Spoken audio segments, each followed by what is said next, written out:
Chapter 16:18. Liang Jinxiao choked on Zhao Ping's words and her eyes were filled with disappointment. She had been serving Zhao Ping all these days. How could Zhao Ping not know? How could she say such words? It was really too sad. This girl was probably too naive. No matter how good she was to her, she wouldn't know. Pinger girl, it's not that I'm biased. But why are you making such a fuss on such a festive day? There are so many people here. Aren't you afraid of being laughed at? How old are you? There are some things that you should understand. Why are you still letting me talk to you? Zhao Pinger wanted to say something, but she was interrupted by Liang Jinxiao. Hurry up and let go of Tai Chui. If you continue to make a fuss, you can go back to your in-laws' house. Even your maternal family can't keep you. When Zhao Pinger heard that she was going back to her in-laws' house, Liang Jinxiao's attitude was still very firm. His face was cold, and he didn't seem to be joking. Zhao Pinger hesitated. She thought that if she went back to her in-laws' house, she wouldn't have so many good days. After all, Liang Jinxiao would provide good food and drink at her maternal family's house. Her life would be much more comfortable than at her in-laws' house. After hesitating for a while, Zhao Pinger released Tai Chui's collar. However, before she let go of Tai Chui, she warned him. You little brat, don't let me see you next time. Otherwise I'll skin you alive. Tai Chui was so scared that he quickly rushed behind Madame Hu and complained. Grandmother, look, this ugly monster is so fierce. He even threatened me. Madame Hu snorted and said, with grandmother here, he wouldn't dare to do anything to you. Yes, yes. Tai Chui nodded heavily. He believed that with Madame Hu here, no one would bully him. As for Zhao Pinger, she ran away from her unscathed. Tai Chui proudly stuck out his tongue at Zhao Pinger. Zhao Pinger was infuriated at first glance. But when she thought of Liang Jinxiao's words, she couldn't argue with Iron Hammer. In any case, the next time he saw Iron Hammer, he would definitely beat him up. When Madame Hu saw the hammer in front of her, she was still unhappy with Zhao Pinger. So she continued to chatter. I say, third niece-in-law. The children in the family should be properly disciplined. Don't be so immature at their age. If others see them, they will say that our old Zhao family has no manners. You've embarrassed old Zhao's family. Liang Jinxiao pursed his lips and replied. Auntie, you're right.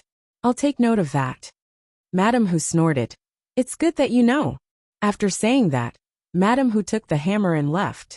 Since they had finished snatching the candies, there was no reason for them to stay. Zhao Pinger angrily walked over to Liang Jinxiao and said to Liang Jinxiao, Mother, look at her. That face of hers. Liang Jinxiao glared at Zhao Pinger and said, Shut up and stop talking. Don't you find it embarrassing? Zhao Pinger swallowed the words that she wanted to say. She saw Liang Jinxiao's frightening expression. If she said another word, Liang Jinxiao would probably fly into a rage. The surrounding villagers were still joining in the fun. Feng Zhangxia had managed to snatch some candies and was satisfied. However, because there were so many people, on average, each person did not manage to snatch a lot of candies. She only wanted to let her children have a taste of the candies. Now that the commotion over Zhao Pinger's matter was over, the villagers started to talk about Zhao Yin'er's house again. Feng Zhangxia saw that Zhao Wenhua seemed to have kept some candies after scattering them. She started to think about the candies in Zhao Wenhua's hands. Chapter 16:19. Ah, third brother, today is your family's big day. Congratulations. Feng Zhangxia said with a smile. Zhao Wenhua also smiled and replied, Thank you, sister-in-law.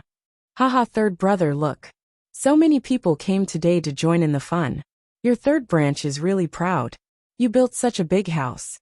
Everyone in the village is envious of you. Zhao Wenhua's face also revealed a proud smile. The house is really big, but it's all thanks to Yin'er. Otherwise, how could Yin'er's mother and I get so much money to build the house? Feng Zhangxia smiled and replied, That's right. Yin'er is really capable. She's the most capable person in old Zhao's family. Zhao Wenhua laughed heartily. Sister-in-law, don't just praise Yin'er.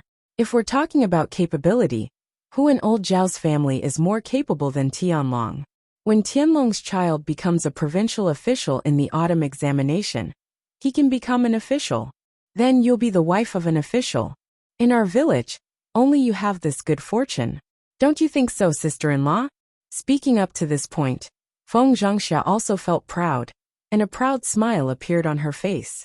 When it came to their family's Tianlong, there was indeed no one more capable than Zhao Tianlong. Of course, this still had to wait. She could only show off when Zhao Tianlong really passed the examination. Otherwise, she would definitely be laughed at by others. They're all capable. Haha, it's all old Zhao's good fortune. That's right. Zhao Wenhua sighed. Feng Zhangxia stared at the candy in Zhao Wenhua's hand. Third brother, can you give me some of your candy? I'll give it to my Yang when we get back. Zhao Wenhua hesitated for a moment. He was too embarrassed to refuse, so he grabbed a handful and gave it to Feng Zhangxia. Sister-in-law, Daodu and Tianfu still have to eat the rest. Tianyu didn't come today. You have to give some to Tianyu later. Feng Zhangxia replied. Okay, that's good. It was enough to give her a handful of candies. Anyway, it was a profit. At this time not far away, many old ladies from the village surrounded Hua Chunhua and said, Aunt Hua, you are really lucky. You can live in such a big house later, right? Yes. Auntie Hua, I really envy you for being able to live in such a big house. All of us are working hard for the sake of the younger generation. Only you are the most fortunate. How many people would be envious if they could enjoy a good life in their later years? Hua Chunhua's expression immediately turned ugly when she heard that. Feng Zhangxia saw Hua Chunhua's eyes and knew what Hua Chunhua was thinking. She pulled Zhao Wenhua to Hua Chunhua and said, Mother, tell third brother to move a room for you and father to live in. Zhao Wenhua was stunned and didn't understand what Feng Zhangxia meant. Sister-in-law, what are you talking about? Zhao Wenhua asked weakly. Hua Chunhua was too embarrassed to say anything, so she gave Feng Zhangxia a look. Feng Zhangxia smiled and explained, Third brother, look at how big your house is and how many rooms there are. Why don't you move a room for father and mother to live in? Father and mother are old. At their age, living in a big house must be much more comfortable. Third brother, mother always talks about how filial you are. Now that your third branch has a big house, you should naturally bring father and mother to enjoy life together. You can't let them live in that rundown house, right? Chapter 1620. Actually, he had never thought of letting Hua Chunhua and Zhao Baoshan move in together. After all, Zhao Yun'er was the one who paid for the house, and Zhao Yun'er only said that the third branch would move in. She did not mention Zhao Baoshan and Hua Chunhua. In addition, their old Zhao family had split up, and now they were living their own lives. How could they still live together? He could not make the decision on this matter. If Hua Chunhua and Zhao Baoshan really wanted to move in, they had to get Zhao Yun'er's permission first. Zhao Wenhua hesitated and did not know what to say. Feng Zhangxia hurriedly said, I say, third brother, isn't it just a matter of one house? Your third branch's family has so many rooms, and you definitely won't be able to fill them all. What's wrong with giving one room to your parents? Don't tell me you don't want your parents to live in an empty house? Sigh, my family doesn't have money. Otherwise, your eldest brother and I would definitely bring our parents to live in such a good house. Zhao Wenhua was a little embarrassed by Feng Zhangxia's words. His sister-in-law had not built a house yet, so it was easy for her to say it.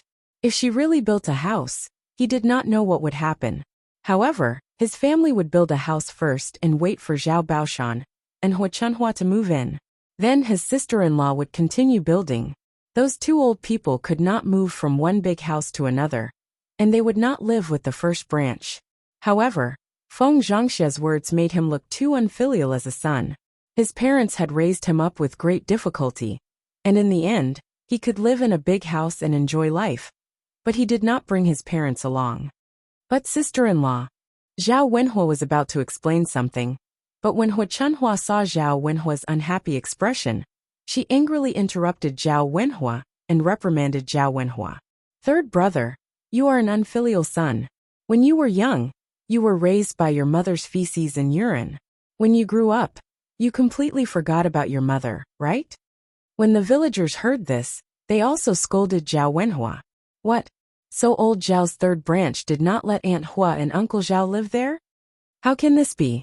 Such a big house as a son. Shouldn't he bring his parents to live in it? If I gave birth to such an unfilial son who built a big house and didn't let me live in it, I would definitely break his legs later. How can people lose their hearts when they have money? Have they forgotten who raised him? Hearing the criticism around him, Zhao was a little. If word spread like this, wouldn't he become the representative of the village's unfilial son? Zhao Yunlong became more and more embarrassed. After thinking for a while, he could only say, "Mother, it's not that I don't want to bring you and father to live together. It's just that this house isn't mine to begin with. It's Yuner who paid for it. This title deed and house deed are all written in Yuner's name. Whoever she wants to live in can live in. Yuner's mother and I can't make the decision." Hua Chunhua glared at Zhao Wenhua. "Third brother, isn't this an excuse? Yuner, this girl is your daughter. Don't tell me she doesn't listen to you as her father? I don't believe that she will say no if you say yes." "Of course I say no." Zhao Yuner's cold voice drifted over. Seeing that Zhao Wenhua was being bullied, if she didn't stand up for Zhao Wenhua now, wouldn't she just let him be bullied? Chapter 1621. When she was living a hard life, she didn't see old Zhao's family helping her. Now that the third branch could live a comfortable life, why should she bring others to enjoy it with her? What did they do? Feng Zhangxia pretended to be a good person and said, "Yuner, you can't be like this. After all, your grandmother is your grandmother and your elder. Now that you can live in a big house, you should bring her with you. When you're old, you can't stand the torment. Let your grandfather and grandmother live in a big house in their later years and enjoy some happiness." The surrounding people echoed, "That's right. What's wrong with bringing elders to live in such a big house? After all, it's still empty. As a family, you should be more filial. Yuner, don't be too stingy. Bring the two elders to live with you." Seeing that the villagers tied this matter to morality, if she didn't bring Zhao Baoshan and Hua Chunhua to live with her, she would probably be labeled by the villagers. However, there were too many situations like this. Zhao Yuner didn't care what others said.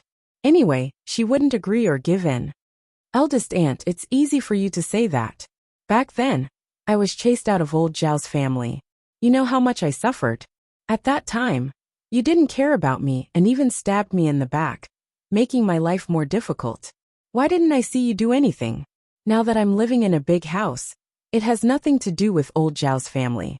Why should I bring my grandfather and grandmother to live with me? Besides, after we separated from the family, I established a female household. You didn't want to have anything to do with me in the first place. Now that you see that I'm living a good life, you eagerly come over." Zhao Yuner said mercilessly.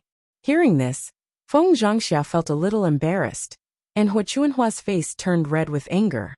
The surrounding villagers with a conscience still said something fair. Yuner's words aren't unreasonable. At that time, old Zhao's family went too far. Yuner suffered a lot. That's right. Yuner really didn't have it easy. It wasn't easy for her to get to where she is today. He remembered that there was a year when he almost starved to death. Fortunately, the people in the village helped him. Otherwise, he would have lost his life. At that time, old Zhao's family didn't do anything. They were stingy and didn't care about Yuner at all. There's nothing wrong with what Yuner is doing now. Previously, old Zhao's family had gone too far. In reality, there were too few people who repaid evil with good. Therefore, everyone could understand Zhao Yuner's actions. They didn't catch Zhao Yuner to criticize Zhao Yuner anymore. Hua Chunhua was unwilling, but she couldn't say anything. However, she was still unhappy that she wasn't able to live in Zhao Yuner's big house. Feng Zhangxia didn't think much of it. She just thought that if Zhao Tianlong became rich in the future, Hua Chunhua and Zhao Baoshan wouldn't still want to live with the first branch, right? She was naturally unwilling. If she lived with them, wouldn't it mean that the first branch had to take care of the two old people? They were already separated from the family, so what was the point? Most importantly, she didn't like Hua Chunhua. The old woman was usually very talkative and liked to point fingers. She used her status as a mother-in-law to order her to do this and that. If she didn't do a good job, she would be scolded. It was better not to live with them. Chapter 1622. Feng Zhangxia was thinking that if she could persuade Hua Chunhua to build her own house, Hua Chunhua would definitely not live with the eldest branch after she built her own house. When Zhao Tianlong passed the provincial examination, she would not have to worry about Hua Chunhua making a fuss and living with them. Hua Chunhua frowned. Build your own house? Yes, build your own house. Mother, didn't little sister give a lot of betrothal gifts? Why keep so much money and not spend it? You might as well build a house. It won't cost too much. Sometimes you have to enjoy it. Otherwise, you won't be able to bring it with you when you die. Who will you save all that money for? You and father are getting old. Who knows how many more years you can enjoy it? Hua Chunhua's face darkened when she heard this. She started scolding Feng Zhangxia. Eldest daughter-in-law, how can you say that? Are you cursing your father and I to die? How can you talk like that? Feng Zhangxia suddenly realized that she had let it slip. Although what she said was true, it was taboo for the elderly. Feng Zhangxia pursed her lips and smiled embarrassedly. Mother! No, I'm not cursing you and father. I just want to advise you to enjoy it as much as you can now. Don't regret it when you can't. It's fine if you don't have money, but if you have money, why should you save it? Hua Chunhua sighed and said worriedly, you can't say that. You can only be at ease when you have money in your hands. If you spend it, what if you need it urgently in the future and can't take out the money? Feng Zhangxia pursed her lips and smiled. Mother, you can't say that. How can you spend too much money in the future? Moreover, mother, think about it. Little sister married such a rich man. If you really don't have money, can't you just look for little sister? Hua Chunhua was silent for a moment. She thought that Feng Zhangxia's words made sense. She had forgotten that she had a daughter who was rich. Thus she gritted her teeth and said, Fine, we'll build a house. That Yun'er girl is very arrogant and stingy. She likes to haggle over every little thing. Later, I'll build my own house to piss her off. Feng Zhangxia giggled in response. That's right, mother. Building your own house will be so carefree. You don't have to live under someone else's roof. Eldest daughter-in-law, what you said makes sense. I'm already so old, but I can't stand that wretched girl's anger. Later, I'll discuss it with your father and buy a house. Hey, okay, mother. Feng Zhangxia smiled even more happily, seeing that Hua Chunhua was finally convinced by her. Now that the third branch is about to move out, Hua Chunhua and Zhao Baoshan will also have to move out when they build a house. Would have 2 rooms, have 2 roomses, have a house, have a house. Since Zhao Tianhu was about to get married, they definitely had to build a house for Zhao Tianhu's wedding. They couldn't wait for Zhao Tianhu to get married and squeeze in the same house with them. He had to inform Zhao Wenhua and ask Zhao Wenhua to give the empty room to Yun'er's first branch to be used as Zhao Tianhu's wedding room. Thinking that the matter of the room could be resolved, Feng Zhangxia's original worry dissipated. She had to inform the second and fourth branches before they left, lest the second and third branches snatch it away. Feng Zhangxia hurried to Zhao Wenhua and said to Zhao Wenhua, Third brother, eldest sister-in-law has something to discuss with you. Chapter 1623. Feng Zhangxia seemed a little embarrassed as she said, That, third brother, you know that Tianhu is about to get married, but we don't have that many rooms when we're all living together. Your third branch is about to move out of old Zhao's house and live in such a big house. After you move out, can you give Tianhu's house to use as his wedding room? After Zhao Wenhua heard this, if her sister-in-law hadn't come over to ask for their third branch's house because of Zhao Tianhu, she probably wouldn't have agreed. She thought about how her nephew, Zhao Tianhu, treated her third branch very well and would help them out whenever they needed. Now that Zhao Tianhu was about to get married and lacked a house, and since her third branch was about to move out, it wasn't impossible to give a house to Zhao Tianhu. Zhao Wenhua thought for a moment before nodding and saying, Eldest sister-in-law, that's fine. After we move out, the room will be used as Tianhu's wedding room.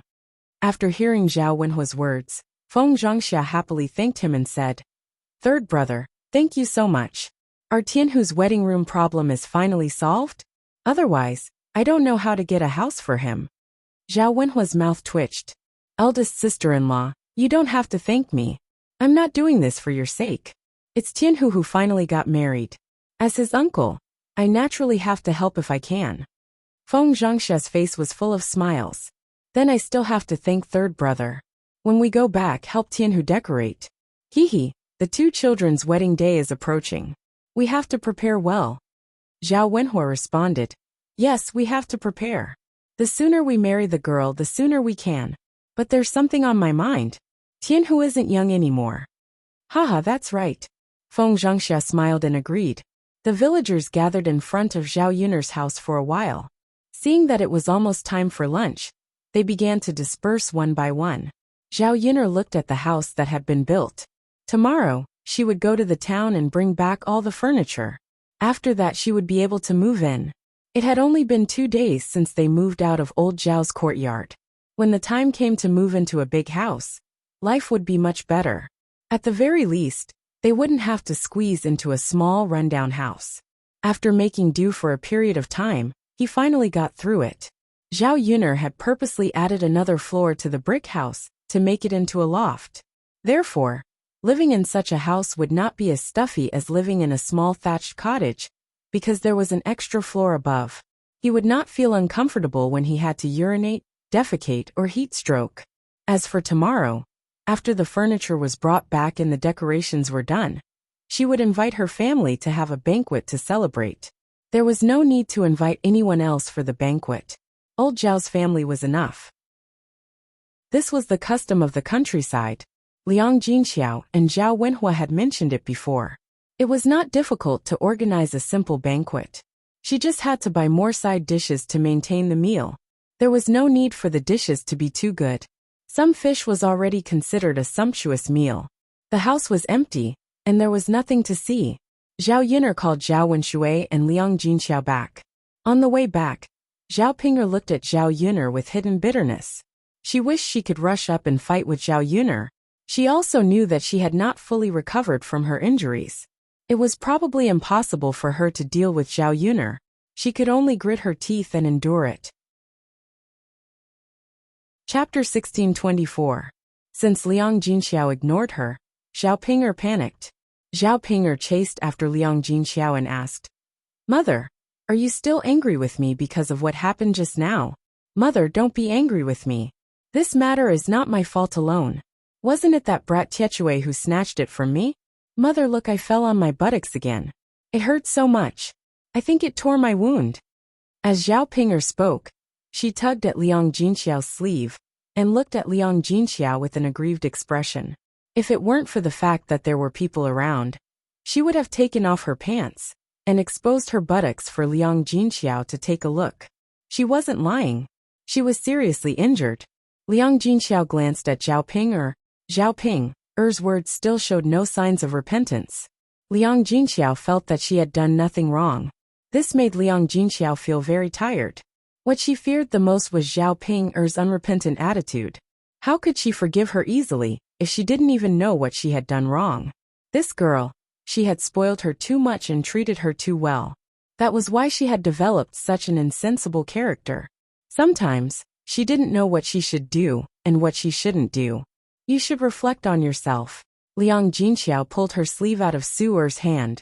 Zhao Ping'er was stunned. She didn't expect Liang Jinxiao to be serious with her. Looking at the situation, Liang Jinxiao wouldn't be able to recover in a short time. Zhao Ping'er pursed her lips and said, Mother. Liang Jinxiao took a deep breath and said to Zhao Ping'er, Ping'er, in 2 days, our third branch will move to the big house. At that time, it will be inconvenient for you to live there. After all, this house was built by Yun'er. You two sisters like to quarrel when you are together. If you quarrel later, it will affect the harmony. You've almost fully recovered these days. Mother thinks you can go back to your in-laws' home. Liang Jinxiao meant that he wanted to drive Zhao Ping'er away. Zhao Ping'er did not expect that Liang Jinxiao would take the initiative to chase her away. She hadn't enjoyed enough of this good life yet. She wouldn't be so happy if she returned to her in-laws' home. Zhao Ping'er pursed her lips and said to Liang Jinxiao, Mother, I haven't recovered from my injury yet. I don't know when I'll recover. I haven't lived in such a good house yet. What's wrong with letting me live there for a while? After hearing Zhao Ping'er's words, Liang Jinxiao hardened his heart and said, That won't do. You haven't lived there before. Go back and save up money to build a house. This is Yin'er's house. Even father and mother can't bring you to live there. Tomorrow, you can pack up and go back to your in-laws' home. Liang Jinxiao knew very well that if Zhao Ping'er and Zhao Yin'er lived together, there would be chaos. Moreover, Zhao Ping'er was insensible. Who knew what kind of trouble she would cause? It was better to let Zhao Ping'er go back to her in-laws' home early, so that she wouldn't cause trouble later. During this period, Zhao Ping'er had almost fully recovered from her injury. It shouldn't be a big deal when she returned to her in-laws' home. Zhao Ping'er wanted to say something, but she was interrupted by Liang Jinxiao. All right, Ping'er, you don't have to say anything. It's settled then. Zhao Ping'er was reluctant, but Liang Jinxiao was insistent.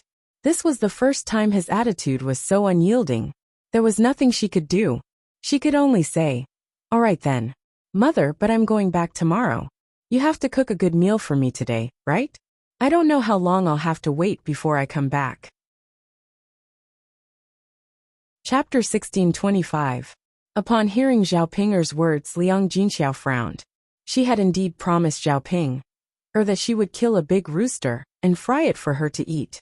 However, Zhao Ping'er had been bitten by Little Hay and caused a commotion, so the matter was left unsettled. She had not thought of killing a rooster for Zhao Ping'er to eat during this period of time. Now Zhao Ping'er had actually brought it up again. Liang Jinxiao was silent for a moment, unwilling to do so. She was still a little angry when she thought of the commotion Zhao Ping'er had caused today. This girl better not be too nice to her. Zhao Ping'er continued to stare at Liang Jinxiao eagerly and coaxed Liang Jinxiao. Mother, I'm leaving tomorrow, so please don't be so calculative with me.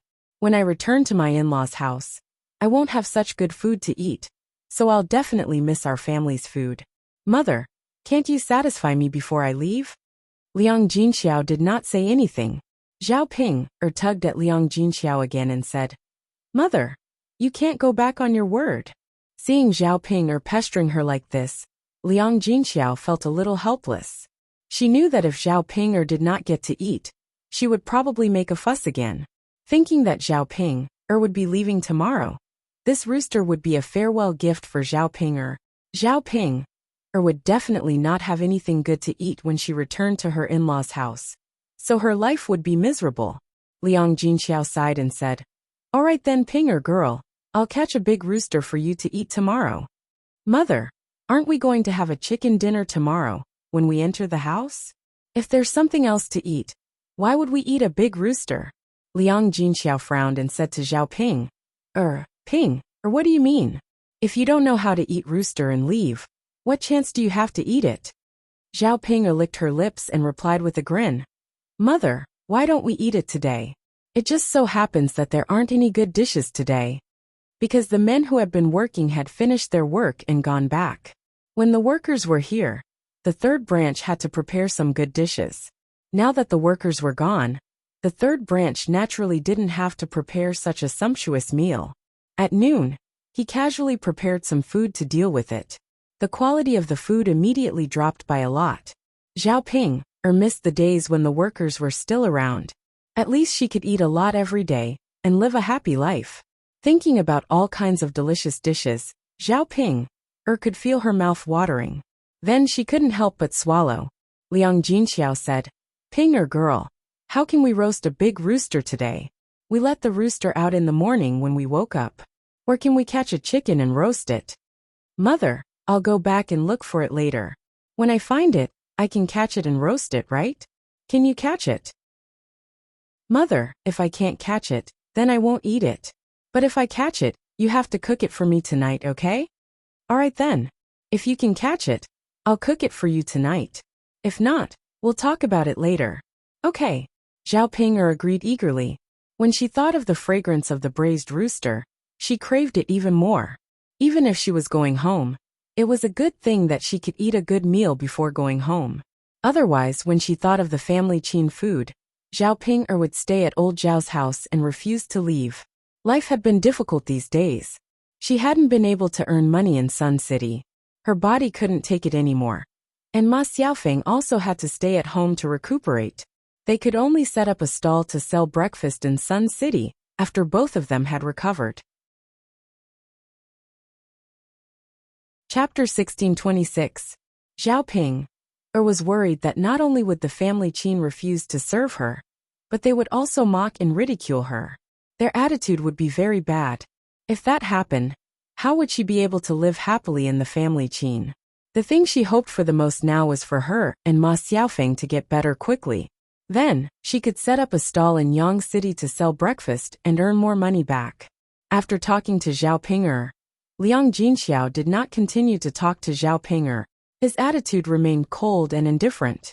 Zhao Yin'er walked to the side. When she saw Liang Jinxiao's attitude, she had some thoughts in her mind. It seemed that her mother was dissatisfied with Zhao Ping. Her attitude was much worse than before. If something else happened, Liang Jinxiao would probably be even more disappointed in Zhao Ping. Not only would he have a cold attitude towards Zhao Ping, but he might also ignore Zhao Ping.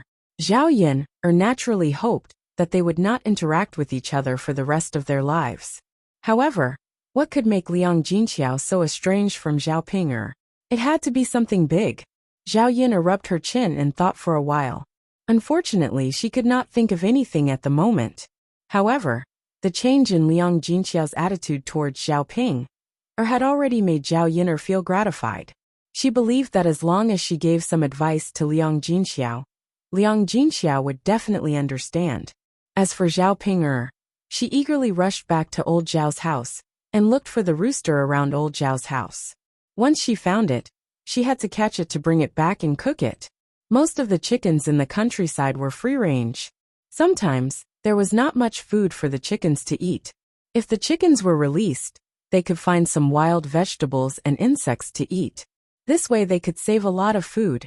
Moreover, this kind of chicken would taste very delicious. When Zhao Yin'er came to ancient times, the only thing she was happy about was that she could eat a lot of natural food in ancient times. Whether it was vegetables or poultry, they were all far more delicious than those of the 21st century. Zhao Ping looked around old Zhao's house and finally found the rooster raised by the third branch. At this time, the rooster was under the wooden basin, together with a few hens. Its head was down, and its beak was pecking at the ground, as if it was looking for food. Zhao Ping's eyes lit up when she saw the rooster. She slowly approached the rooster, preparing to catch it. Because she was afraid that the rooster would run away, Zhao Ping tried her best not to disturb the rooster. Just as he was about to reach the rooster heard the noise and prepared to flee.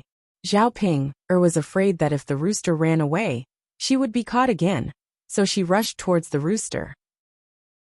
The rooster opened its wings and flew away, avoiding Zhao Ping's grab. Zhao Ping didn't catch the rooster, but she did a somersault and fell heavily to the ground. She ate a mouthful of dirt with her head down. Pei. Zhao Ping hurriedly spat out a few times, spitting out the dirt in her mouth. After being tormented like this, Zhao Ping was a little angry and cursed. Why am I so unlucky today? Everyone is bullying me. Now even a rooster is going against me. I have to catch it, pluck all its feathers and braise it to eat. With some difficulty, Zhao Ping got up from the ground. She used her sleeve to wipe her face, and her gaze fell on the rooster not far away. The rooster seemed to have sensed danger, and its footsteps were very messy, as if it didn't know where to go. Chapter 1627. However, to Zhao Ping's disappointment, when she pounced on it again, the rooster ran away again. The rooster seemed to have received a huge shock, and it flew up to the tree branch. Looking at the tall tree, Zhao Ping stood under it, her heart filled with despair. She couldn't catch it on the ground, and now that the rooster had flown up the tree, it was even more impossible to catch it. Zhao Ping couldn't help but vent her anger. Standing under the tree, she scolded, "You stinky chicken, hurry up and come down. If you don't come down, I'm going to climb up there." Hearing Zhao Ping's dangerous words, the rooster couldn't understand. However, Zhao Ping's voice was very loud, and it frightened the rooster. The rooster crowed incessantly on the tree. Zhao Ping became even angrier. "I told you to come down, but you didn't listen. What are you chirping about? Do you think I'll let you go and not eat you if you keep chirping like that? Let me tell you, don't even think about it. If you come down earlier, I can make you suffer a little more." Otherwise, when I catch you, I'll slowly torture you to death." The rooster cried out a few more times on the tree. At this moment, there was no one watching. If there was someone watching, they would probably think that Zhao Ping was crazy. How could an animal understand what she was talking about?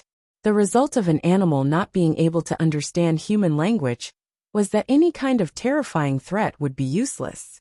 Zhao Ping stood under the tree angrily. "You stinky chicken, you're not being kind. Do you think you'll be fine after hiding from me on the tree? Hee hee, let me tell you, I'll catch you today. If you don't come down, I'll guard this tree until you come down. I don't believe that you can stay on the tree forever." At this time, Liang Jinxiao saw that Zhao Ping hadn't come back for a while, so he went out to look for Zhao Ping. Although he was angry at Zhao Ping, he thought that Zhao Ping was pregnant.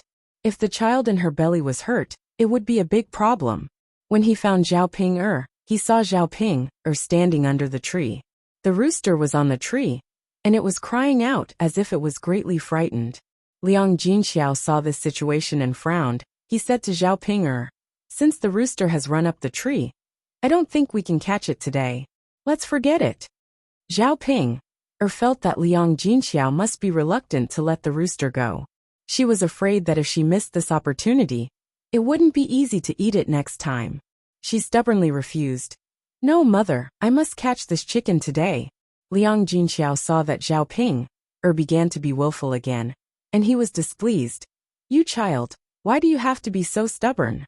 You can't catch it, but you still want to catch it. It's a waste of effort." Zhao Ping pursed her lips and said, "Mother, it's a waste of effort. It's my effort that's wasted, not yours. What are you worried about?" Liang Jinxiao found that he couldn't win against Zhao Ping. This child just wouldn't listen to him. No matter how much he said, it would be useless, so he might as well not say anything. He calmly replied to Zhao Ping, "If you want to catch it, then catch it." Even if Zhao Ping insisted and waited to catch it, Zhao Ping wouldn't be able to catch it. After all, the rooster had flown up the tree. How could Zhao Ping catch it? Okay. Chapter 1628. Zhao Ping waited for quite a while, and she was getting impatient.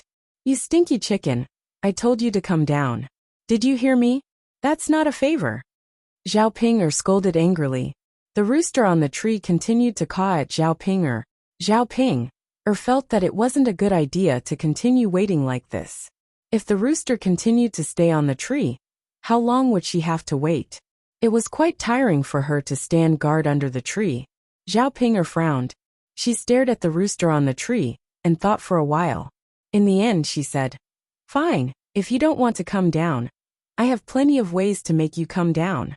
As she spoke, Zhao Ping picked up a stone from the ground and threw it at the tree. If she couldn't make the rooster come down, she could at least throw the stone at it. Zhao Ping threw the stone at the rooster.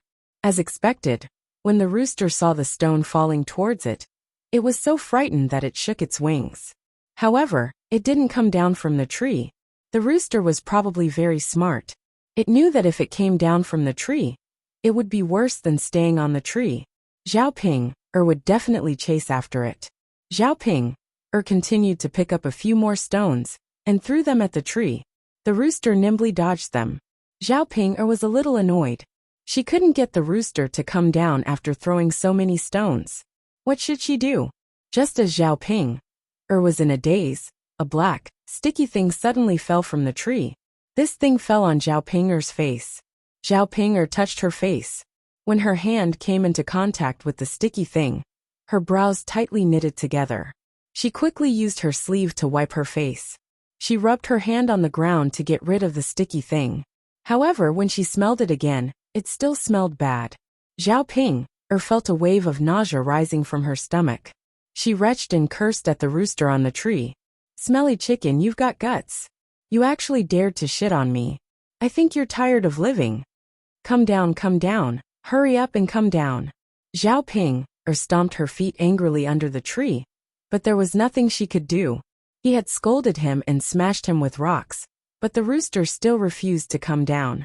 Zhao Ping thought for a moment, then pointed at the big rooster and said, "Just you wait. I'll climb up and catch you now." Let's see where you can run to.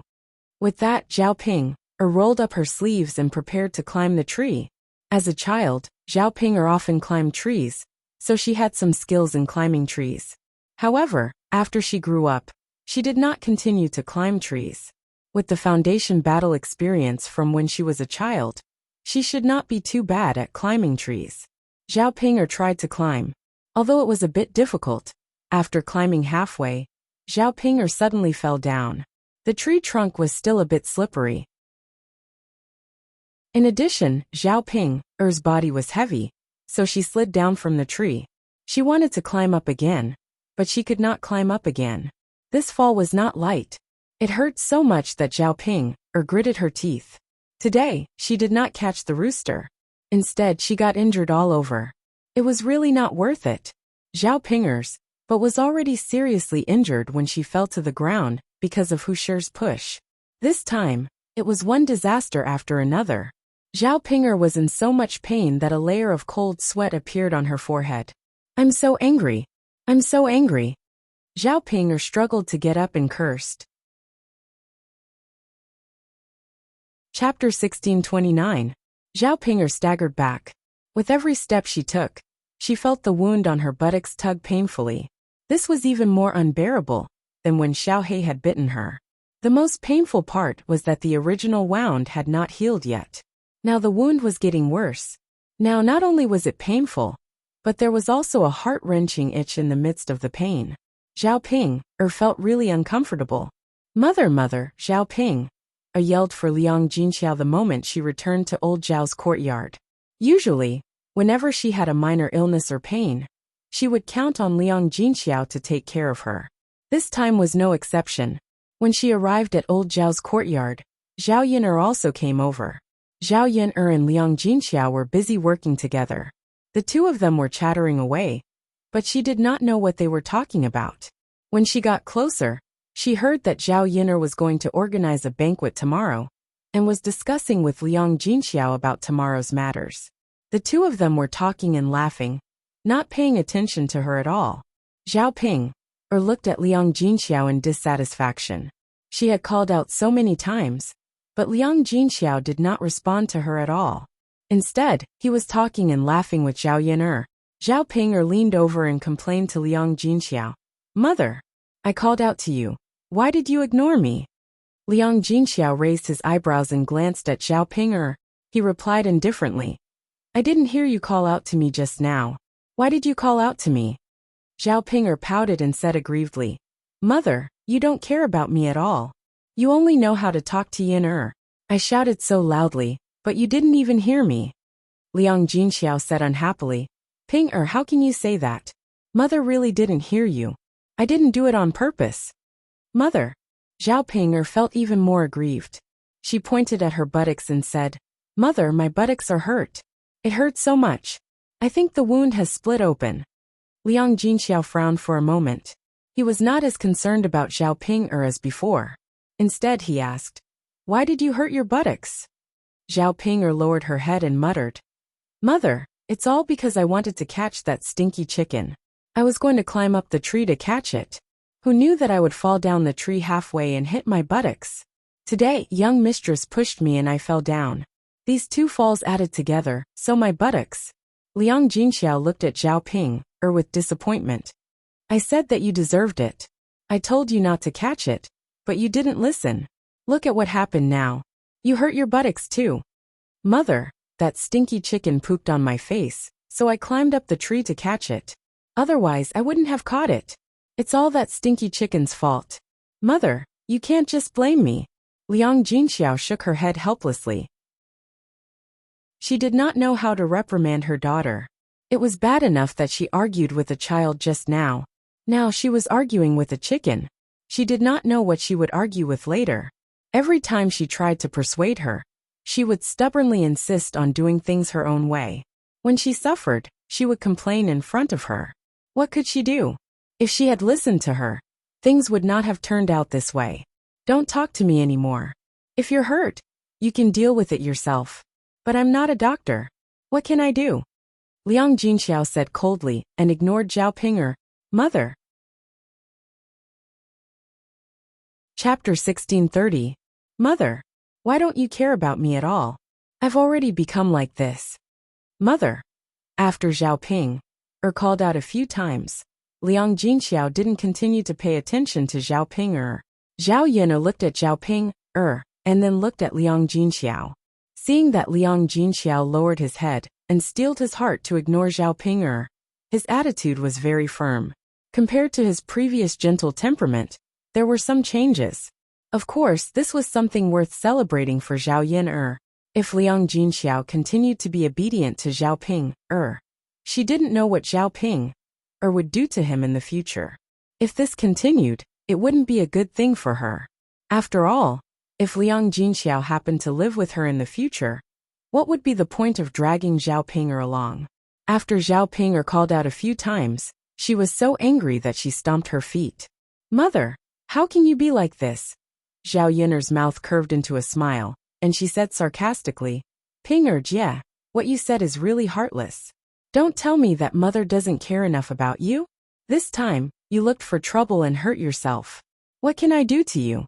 Could it be that your butt is injured and you want mother to treat your wound? Or do you want Nyang Nyang to do something for you? Zhao Ping angrily glared at Zhao Yin and then reprimanded Zhao Yin. Zhao Yin, don't get in the middle and sow discord between me and mother. I'm just speaking the truth. Ping Jie, you're already an adult, but you're still making people worry. Every day, you make mother do this and that for you. Which married daughter would rely on her maternal family like this? You're probably the only one. Not only are you ungrateful, but you're also scolding mother. You're bringing others to judge and see if they're only talking about you. You, Zhao Yin, don't talk nonsense. When did I say that mother is bad? You're deliberately saying this to make mother angry and ignore me, right? Zhao Yin only found it laughable. She scratched her ear, and a faint smile hung on her lips. When did I talk nonsense? Didn't you just say that mother doesn't care about you at all? Mother and I both heard it. Is there something wrong with our ears? After Zhao Yin's words, Liang Jinxiao's frowned. His expression didn't look too good. Think about what Zhao Ping just said. If she did not take care of him properly, she would say that she was in the wrong and did not care. No family's daughter would be like this. Her words really made one feel bitterly disappointed. It seemed that all her efforts didn't fall into Zhao Ping's eyes. Or perhaps in Zhao Ping's eyes, everything she did was right. The more Liang Jinxiao thought about it, the more bitterly disappointed he felt. Zhao Yin you. Zhao Ping was so angry that she pointed at Zhao Yin. However, she couldn't argue with Zhao Yin, so she was speechless when Zhao Yin refuted her. Liang Jinxiao's cold voice sounded again. Ping don't make a fuss. Hurry up and go back to your room. You're making my head hurt. Mother, why aren't you going back? Don't tell me you don't want to eat lunch? Or is your injury not painful enough? Zhao Ping pursed her lips, feeling wronged. I'll go back to my room. Before entering the room, Zhao Ping glared hatefully at Zhao Yin. If Zhao Yin wasn't in front of her mother's heart might have softened. Chapter 1631. Now the wound on her but hurt so much that Zhao Ping felt like her flesh was being torn apart. It hurts. What should I do? Zhao Ping muttered. Zhao Yin glanced at Zhao Ping's cowardice and couldn't help but shake her head. No one could stand Zhao Ping. Only Liang Jinxiao, her mother, had the patience to talk to Zhao Ping. Zhao Yin and Liang Jinxiao spoke a few more words. When she was about to go back, she saw Zhao Jin crying secretly in the corner of the room. Zhao Yin walked over and said to Zhao Jin, Sister Jing, what's wrong with you? Seeing Zhao Yin coming over, Zhao Jin wiped her tears with her sleeves and replied to Zhao Yin, No, nothing. Seeing the tears in the corners of Zhao Jin's eyes, Zhao Yin frowned. She was crying, yet she said she was fine. She must have something on her mind. Little sister Jing, did something bad happen? You'll feel better if you tell me. Why don't you tell me? Zhao Jin looked up at Zhao Yin, sighed deeply and said, Actually, it's not a big deal. I'm getting married in a few days, but my mother hasn't come back yet. On the day I get married, my mother has to be by my side, right? Otherwise, who can send me off? Hearing Zhao Jin's words, Zhao Yin felt some sympathy for Zhao Jin, It had been a while since she should have left old Zhao's house. But Zhao Wenshui didn't go to Li Chuiying's in-laws' house to pick her up. No wonder Zhao Jing'er was upset. Zhao Wenshui was usually very lazy, and would ask Zhao Jing'er to take care of him from time to time. Li Chuiying was in old Zhao's house, so at least there was someone to take care of him. Sister Jing'er, let your father pick it up, Zhao Yin'er said. Zhao Jing'er lowered her head. My father won't go. Why not? If your mother doesn't come back, who will cook for him?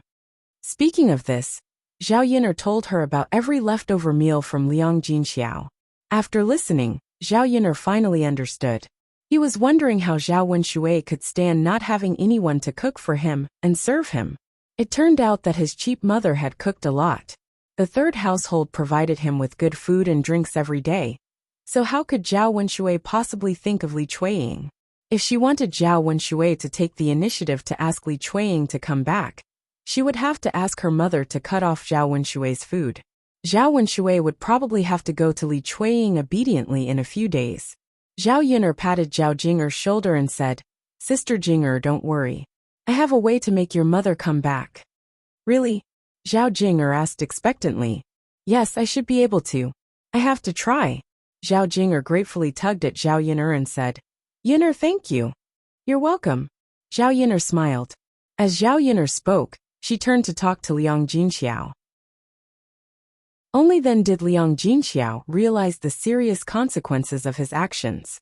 If he had known, he would not have sent food to Zhao Wenshui. Because of this, his second sister-in-law had not come back for so long. Yin'er, I understand. You can go back. Yes, mother, no matter what second uncle says, don't be soft-hearted. You must not give him food. After resting for so many days, even the most serious injuries have healed. Don't listen to his excuses. Yes, yes. Yin'er, I will remember. Mother, I will go back first. Okay. Not long after Zhao Yin'er left old Zhao's courtyard, the third household had finished preparing lunch. Chapter 1632. Usually, when Zhao Wenshui smelled the smell, he knew that the food in the third branch was ready, and Liang Jinxiao would bring the food to him in a while. However, today was different. Zhao Wenshui lay in bed and waited for half an hour, but Liang Jinxiao did not bring the food. His stomach was growling with hunger. Zhao Wenshui impatiently shouted a few words in the room.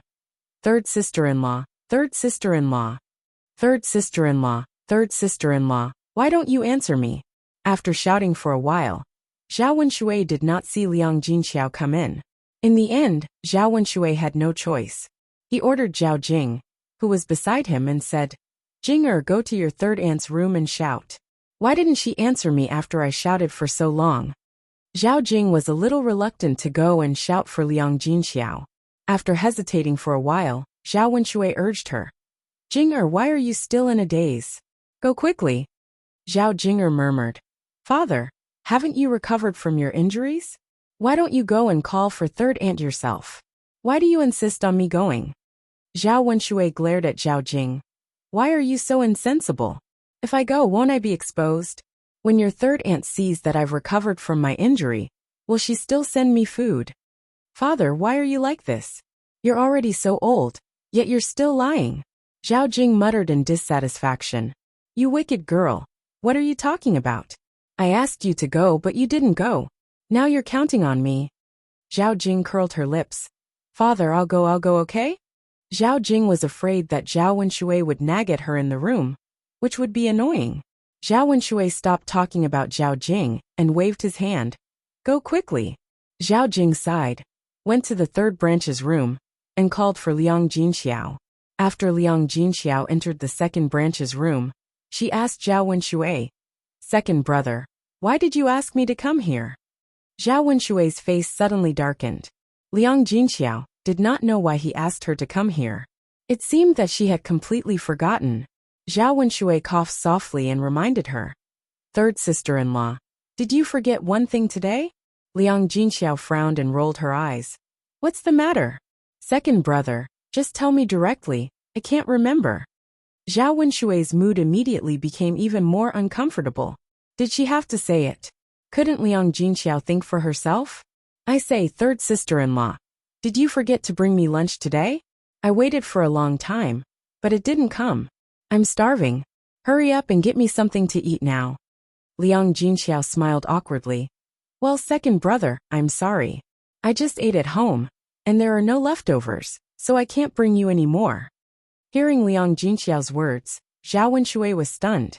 With a bitter face, he said to Liang Jinxiao, Third sister, why are you like this?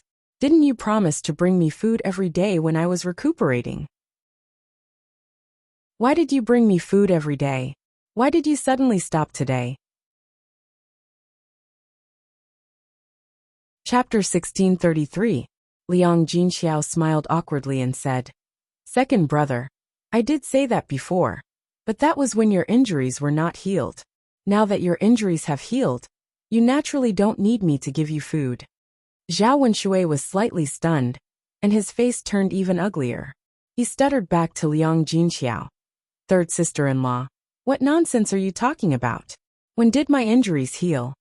Liang Jinxiao chuckled and said, Second brother? Your injuries haven't healed yet? But yesterday, I clearly saw you go to the toilet very smoothly. There's nothing wrong with you at all. Zhao Wenshui twitched the corner of his mouth and said, That's only on the surface. There are still wounds on my body that haven't healed. You can't see them, but in fact I'm still injured. Second brother, Dr. Sun said that Ping is fine with such serious injuries. Your injuries are much lighter, so how can it be that you haven't healed yet? Besides, I'm moving to Yin'er's new house in 2 days. When I'm not in old Zhao's courtyard, even if your injuries are really fine, I can't bring you food anymore. I can't travel so far to bring you food, right? Third sister-in-law, you're obviously going back on your words. Zhao Wenshui looked dissatisfied and argued with Liang Jinxiao. Liang Jinxiao didn't want to talk more with Zhao Wenshui. Second brother, I've taken care of you for so many days. I've done what I should do, so I can't always serve you. Second brother, I think you should bring second sister-in-law back. With second sister-in-law taking care of you, she'll definitely do better than me. With that, Liang Jinxiao ignored Zhao Wenshui and directly left the second branch's room. Looking at Liang Jinxiao's back as he left, Zhao Wenshui was so angry that he couldn't speak for a while. Zhao Jing watched from the side, thinking that her father wouldn't be able to hold on for a few days before bringing her mother back. Third sister-in-law is too much. If she doesn't give me food, then where can I go to get it? Zhao Wenshui stomped his feet. He was very hungry now, and if he didn't eat, he wouldn't be able to stand it. Father, how is third aunt too much? It's good enough for her to bring you food for so long. Now that your injuries have healed, naturally, you shouldn't rely on third aunt anymore. Zhao Jing couldn't help but speak up. Zhao Wenshui's resentful gaze fell on Zhao Jinger. Why are you siding with an outsider? You only know how to speak for an outsider. Why don't you speak for your father? Zhao Jinger replied with some grievance. Father, I was just telling the truth. I didn't mean to speak up for third aunt. All right, I'm too lazy to talk to you. Go to your grandma's kitchen and get me something to eat. I'm starving. Zhao Wenshui urged Zhao Jinger. Zhao Jing frowned and looked troubled. Father, I've already had lunch. Grandma didn't have any leftovers. If you want to eat, you have to wait until evening. Zhao Wenshui suddenly broke down.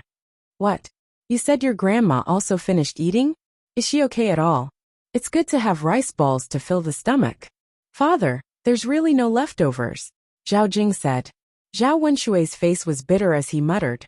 Really, she didn't leave any for me. Then what should I do? When will I be able to eat it at night? What should I do when I'm so hungry? I'm so angry. Chapter 1634. Zhao Wenshui shook his head firmly and said, No, your mother ran away by herself. If I go and pick her up, how embarrassing would that be? If I pick her up later, won't I have to do whatever she wants? Zhao Jinger smiled bitterly and said, Father, why do you care about face at this time? Mother's return is the most important thing. Father, I don't want to say this, but we can't do without mother. Zhao Wenshui didn't listen to Zhao Jinger and said, I say girl, all you care about is your mother. Do you want to anger me to death? Zhao Jinger saw that Zhao Wenshui was really angry, so she didn't continue. She had to find an opportunity to talk about this matter slowly. Now that Zhao Wenxuei didn't listen, it was useless no matter how much she tried to persuade him. Finally, it was night time. Zhao Wenxuei, with a hungry stomach, hurriedly urged Hu Chunhua to cook. When people were hungry, it was easy to feel dizzy. The feeling of an empty stomach was very uncomfortable. Hu Chunhua saw that Zhao Wenxuei was eating with her at this time, so she was very dissatisfied. When the meal was finally ready, she called Zhao Wenxuei over to eat. Zhao Wenxuei, however, became picky about the food. "Mother, why did you put so little oil in this dish? It's tasteless. It's not delicious at all. It's a waste of food. Even if you're saving money, you don't have to be so reluctant, right? And this dish, you only put a little bit of salt. It's too bland. It doesn't taste good in the mouth. I can't swallow it. And this." It wasn't that Hu Chunhua's dishes were worse than usual, but Zhao Wenxuei was used to the food sent by Liang Jinxiao. When he came to eat Hu Chunhua's dishes, he couldn't get used to it. After all, the food of the third branch was rich in oil and tasted good. Hu Chunhua's dishes were far inferior. Because of the comparison and the difference, Zhao Wenxuei started to be picky about the food while eating. Seeing Zhao Wenxuei blabbering on and on, Hu Chunhua was a little annoyed. She replied to Zhao Wenxuei unhappily, "Wenxuei, are you done picking?" After being scolded by Hu Chunhua, Zhao Wenxuei was shocked. He pouted and said, "Mom, I was just telling the truth. His little sister had received so many betrothal gifts when she got married. So why should he save and not spend them? What's wrong with our family eating more delicious food? People should enjoy life. If you don't enjoy it now, you won't be able to enjoy it in a few years." Zhao Wenxuei's words meant that he shouldn't bring anything with him when he died. If he had money in his hands, he should enjoy it while it was still early. However, in Hu Chunhua's ears, Zhao Wenxuei said that she would die in a few years. Hu Chunhua felt angry when she heard such an unlucky thing. "You stinking brat, do you want your mother to die? What good will it do you if I die? You're still thinking about your little sister's betrothal gifts. I saved them, so I can do whatever I want with them. It's good enough that I cooked for you and let you eat, but you're still being picky. Do you think I have to feed you for nothing? Don't come to my place to eat tomorrow. If you don't have anything to eat, it has nothing to do with me even if you starve to death. In any case, I won't serve you anymore." "Mom, Zhao Wenxuei anxiously tried to persuade Hu Chunhua. "Mom, this won't do. Where else can I eat besides you? Don't be angry with me. Is that okay?" Chapter 1635. Even Zhao Baoshan, who had been silent all this time, said, "My son, your mother is right. Don't come here to eat from tomorrow onwards. You can't blame father and mother for not letting you eat. It's just that your second branch has been eating here for a while. If you continue to eat, I think the other branches will be dissatisfied. After all, we are separated from the family. Otherwise, you can bring your family's money and food here to pay for the food." Zhao Wenxuei said with a bitter face, "Mother, we don't have any food or money. We can't take them out. If you can't take them out, then don't eat. Why do you still want to eat?" "Mother." Seeing that Zhao Wenxuei still wanted to make trouble, Zhao Baoshan said with a serious face, "That's enough, my son. Don't say any more. If you really can't bring Jinger's mother back, you have to live together as a family. You can't always rely on your mother and me. Your mother is old and can't move her legs. It's not easy for her to cook. She has to take care of the food for many of us. She's very tired every day. If it's just me and your mother eating, we can just make do. Your mother won't be so tired." Seeing that Hu Chunhua and Zhao Baoshan were determined, Zhao Wenxuei felt a little desperate. Did he really have to bring Li Chuiying back? Zhao Jing tugged at Zhao Wenshui's sleeve and said, "Father, let's bring my mother back.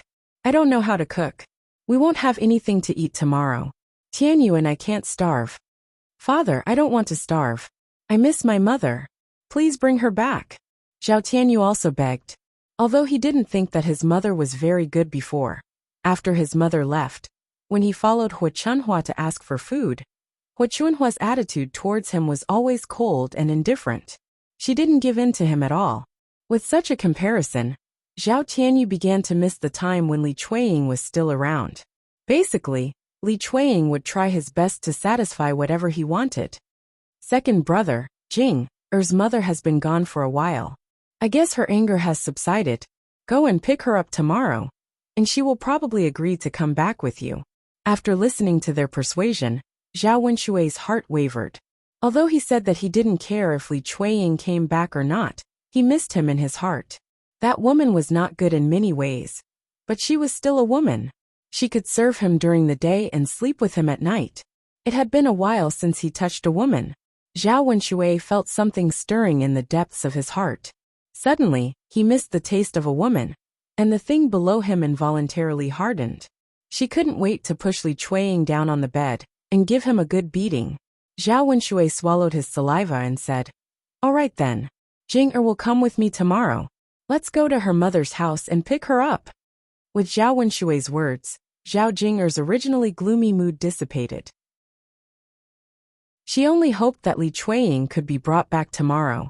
She also hoped that her father could change his temper a little and not treat her mother too badly. Otherwise, they probably wouldn't be able to be together in the future. "Okay, father," Zhao Jing'er answered. The next morning, Zhao Yun'er went to the third branch first and asked Liang Jinxiao to take care of Daodu and Tian. She was going to Yang City to buy some vegetables and get someone to send the furniture over. Chapter 1636. Don't worry, Yun'er, I'll take good care of Tian. Okay then, mother, I'm leaving. Zhao Yun'er and Mulan went to Yang City together. The two families had finished building the house together. However, Mulan's family hadn't scattered candy yet. Today, they were going to the town to buy candy and some groceries. The family would have a good meal as a celebration. After all, building a new house was a big deal to the villagers. The two of them soon arrived at Yang City. Zhao Yun'er and Mulan went to buy some groceries first. They had just set up the stall in the morning. So many of the dishes were still fresh. Zhao Yun'er bought a fish, 2 pounds of meat, a duck, and some vegetables. The duck was an old duck that was several years old, so it was better to stew it in soup. Cold duck soup was the most suitable to drink in this season, as it could cool down one's body heat. As for the other dishes, as long as there was meat, they were considered sumptuous in this era. Compared to Zhao Yun'er, Mulan was much more frugal. She only bought 1 pound of meat and a fish. River prawns and fish in ancient times were cheaper. After all, they didn't have much fat and oil, so the people didn't regret eating them. When they arrived at the market, they coincidentally bumped into the weirdo from Mulan's maiden family. Mulan saw her father, Mulan, and her nanny, old lady Mu, from afar. Beside them was a woman in her 30s. She wasn't very old, probably only 10 years older than Mulan. However, she was chubby and had more pockmarks on her face, which made her look a little disgusting. This chubby woman in her 30s walked together with Mu Dade. The two of them seemed very close, while old lady Mu walked in front. Mulan stared at the three of them and was slightly stunned. She stopped in her tracks. The few of them were not far in front of her.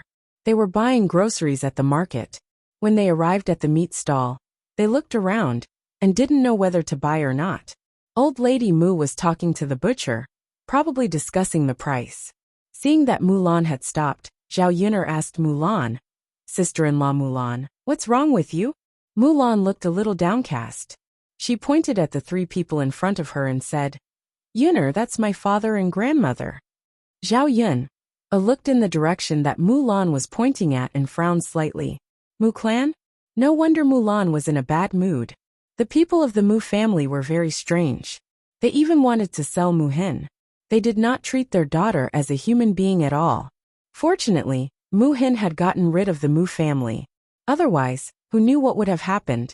The Mu family, even if it was Mulan's maternal family, Mulan did not want to have any dealings with them. Zhao Yun'er pointed at the chubby woman beside Mu Dade and said, "Sister-in-law Mulan, do you think that chubby woman beside your father is your stepmother?" Mu Hin frowned and said, "Yes, she should be. She was so close to her father, so she could only be her stepmother. After all, she was not a relative of the Mu family. Otherwise, Mulan would have recognized her." Zhao Yun'er chuckled and said, "Sister-in-law Mulan, your father's taste is really bad. Although this woman is young, she is fat and ugly. He still wants to sell Mu Hin to earn money to marry her. He must have a hole in his head." Chapter 1637. It was said that parents were selfless and devoted to their children. Even if they suffered, they would not let their children suffer. Mulan's father was a weirdo. He was so selfish that he cheated his own daughter. There was probably not a single family like him in a radius of dozens of miles. The corners of Mulan's mouth twitched, and there was a hint of bitterness in her smile as she said, "Sigh, there's no other way. My father wants a woman to serve him by his side, and my grandmother wants to give my father a son. Naturally, she has to arrange for another woman to marry back. It's fine. Let him marry her. That's his business. You and Sister Mu Hin just have to lead a good life. You don't have to care about the Mu family in the future." Mulan nodded heavily and replied, "Yes, I know. They'll lead their own lives. Mu Hin and we will lead ours. We won't have anything to do with them in the future." "That's right. When your lives get better, they'll regret it." "Yun'er, you're right." As the two of them were talking, Old Lady Mu looked in Mulan's direction. When she saw Mulan, she was slightly taken aback and then poked Mu Dade. Mu Dade also looked in Mulan's direction. There was a strange emotion in his eyes. It seemed to be guilt. "Let's go, Yin." Mulan quickly averted her gaze and turned around, preparing to leave with Zhao Yun. She saw that Mulan's expression was not good. It seemed that she did not want to bother with the Mu family, so she pulled her away. Zhao Yun could understand Mulan's feelings. There was no need to interact with such a family. Zhao Yun replied, "Okay." However, the two of them had only taken a few steps when the Mu family caught up with them. Old Lady Mu grabbed Mulan and said, "I say, are you blind or are you doing it on purpose? Don't you know how to greet your father and me?" Mulan's eyes darkened. She didn't want to talk to Old Lady Mu. However, Old Lady Mu did not give up. "You damned girl, are you mute? Why aren't you saying anything? Don't think that it'll be fine if you don't speak. You are a descendant of the Mu family, so you have to be respectful in front of the elders of the Mu family. What kind of attitude is this?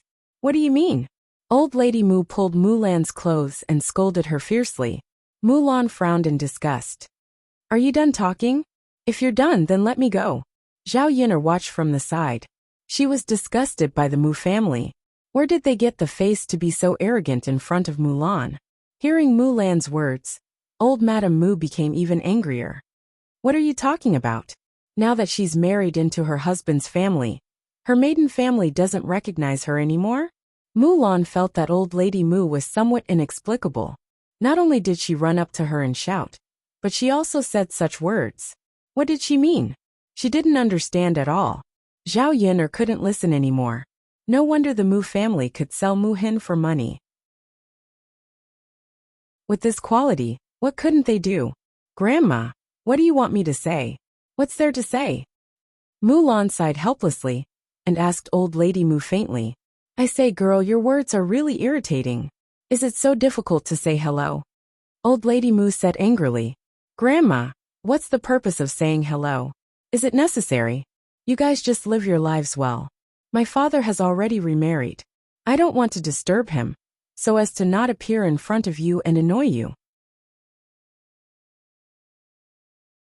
Chapter 1638. You. Old Lady Mu was so angry that she could not speak. She felt that Mulan's words were treacherous, but she could not refute them. After all, what they did was wrong. The matter of selling their daughter had been talked about in the village for a long time. It was a stain on the Mu family's reputation. However, Old Lady Mu knew that if she did not use this method to earn money, she would not have the capital to marry Mu Dade. At this moment, Mu Dade walked over and tugged at Old Lady Mu. "All right, mother, don't be so calculative with Lan. This is not a big deal. Maybe she really didn't see us." Zhao Yun'er looked up at Mu Dade. She felt that Mu Dade still had some conscience when he said this. Mu Dade looked to be in his 40s. He was very thin and tall, but he was like a bamboo pole. He did not look like a sly person. He was an honest person. This kind of person was probably a mommy's boy. He would do whatever his mommy said. Selling Mu Hin and arranging for him to marry a wife were probably all done by Old Lady Mu. Old Lady Mu was obviously the head of the household and had to listen to her in everything. She was used to being domineering. Hearing Mu Dade's words, Old Lady Mu turned around and glared at Mu Dade. "You're still speaking up for this wretched girl? No.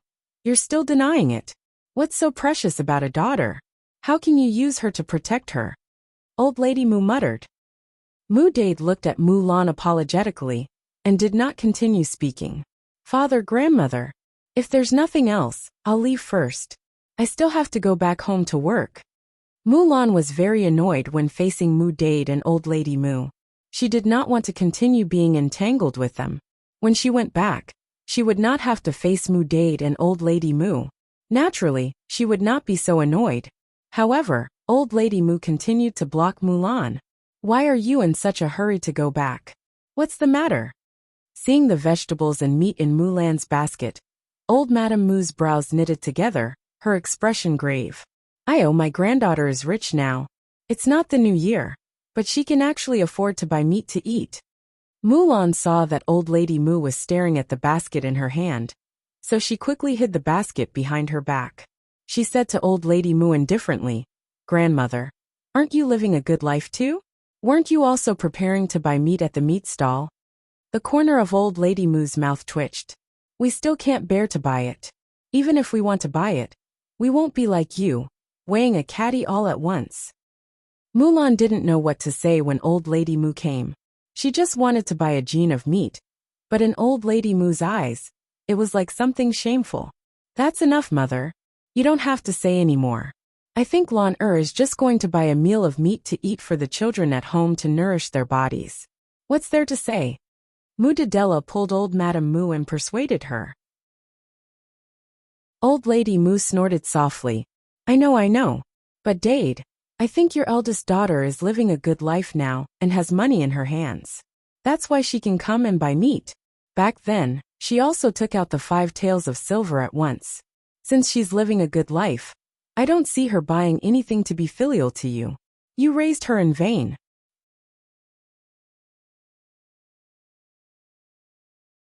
Chapter 1639.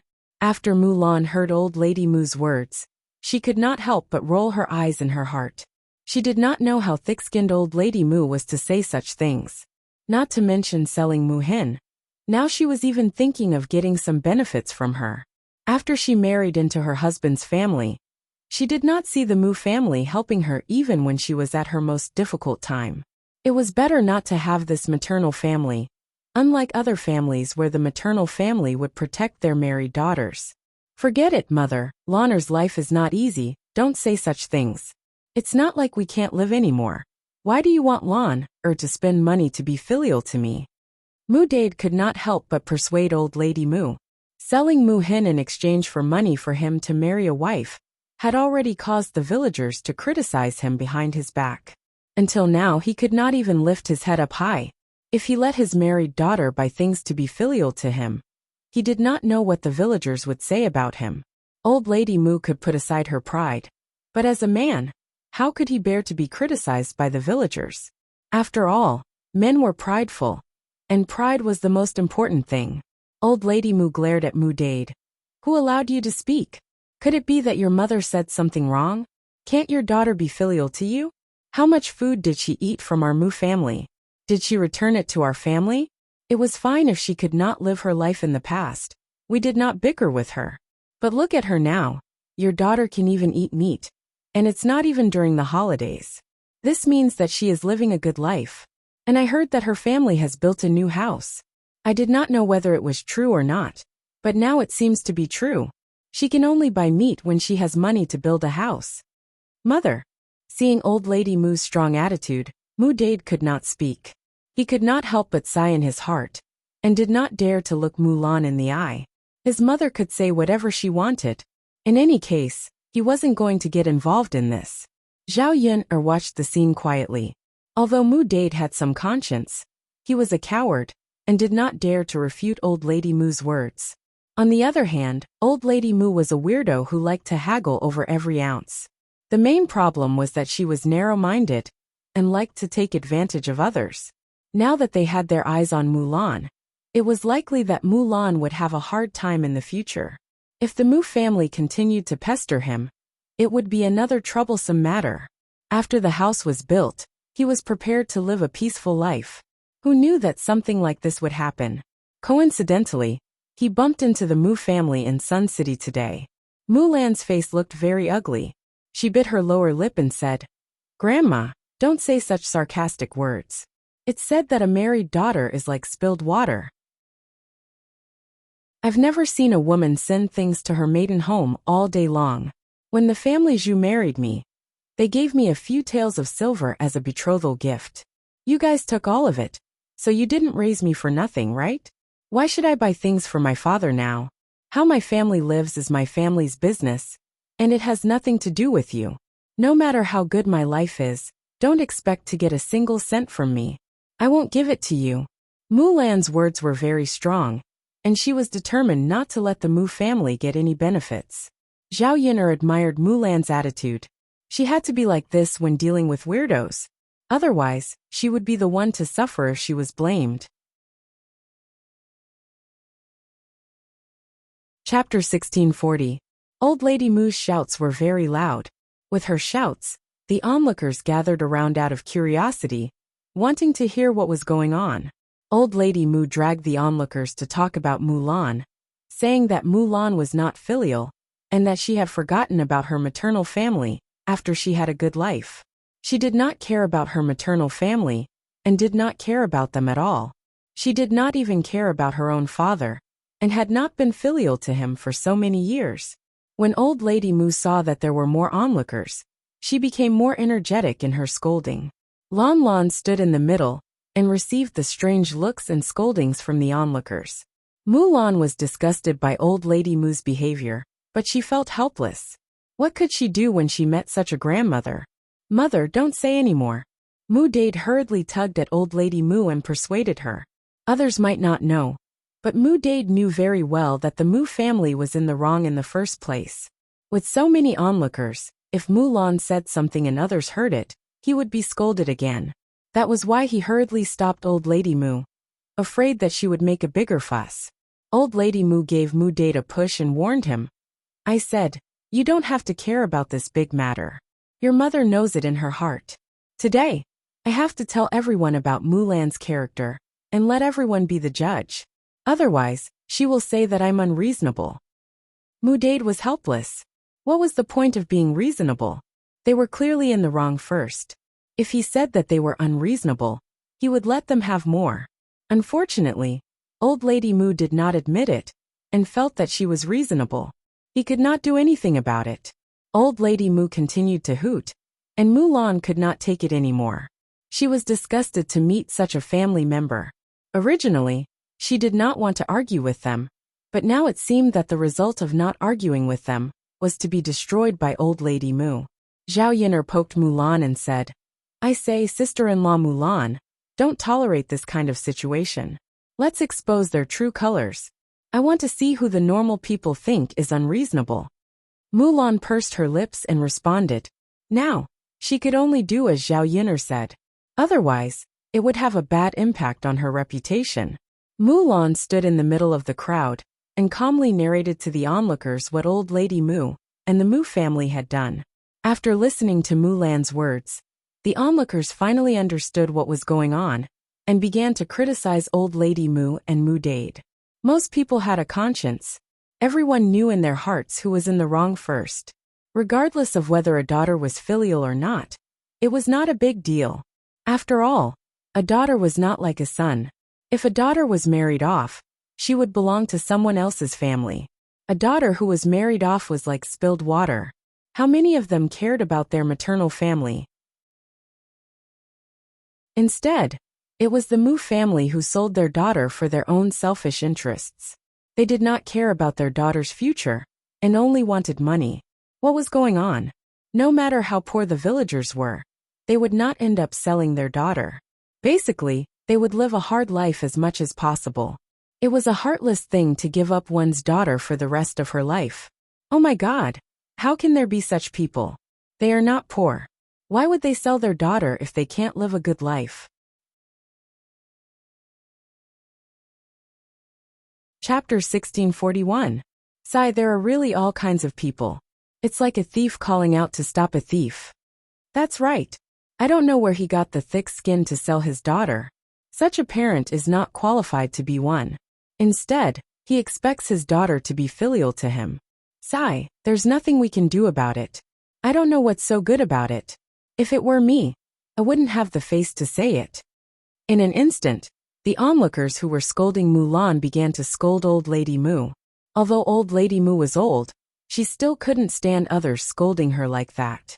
Old Lady Mu was very embarrassed after hearing the words of the surrounding crowd. She could not maintain her composure and glared hatefully at Mulan. This wicked girl really didn't care about her family.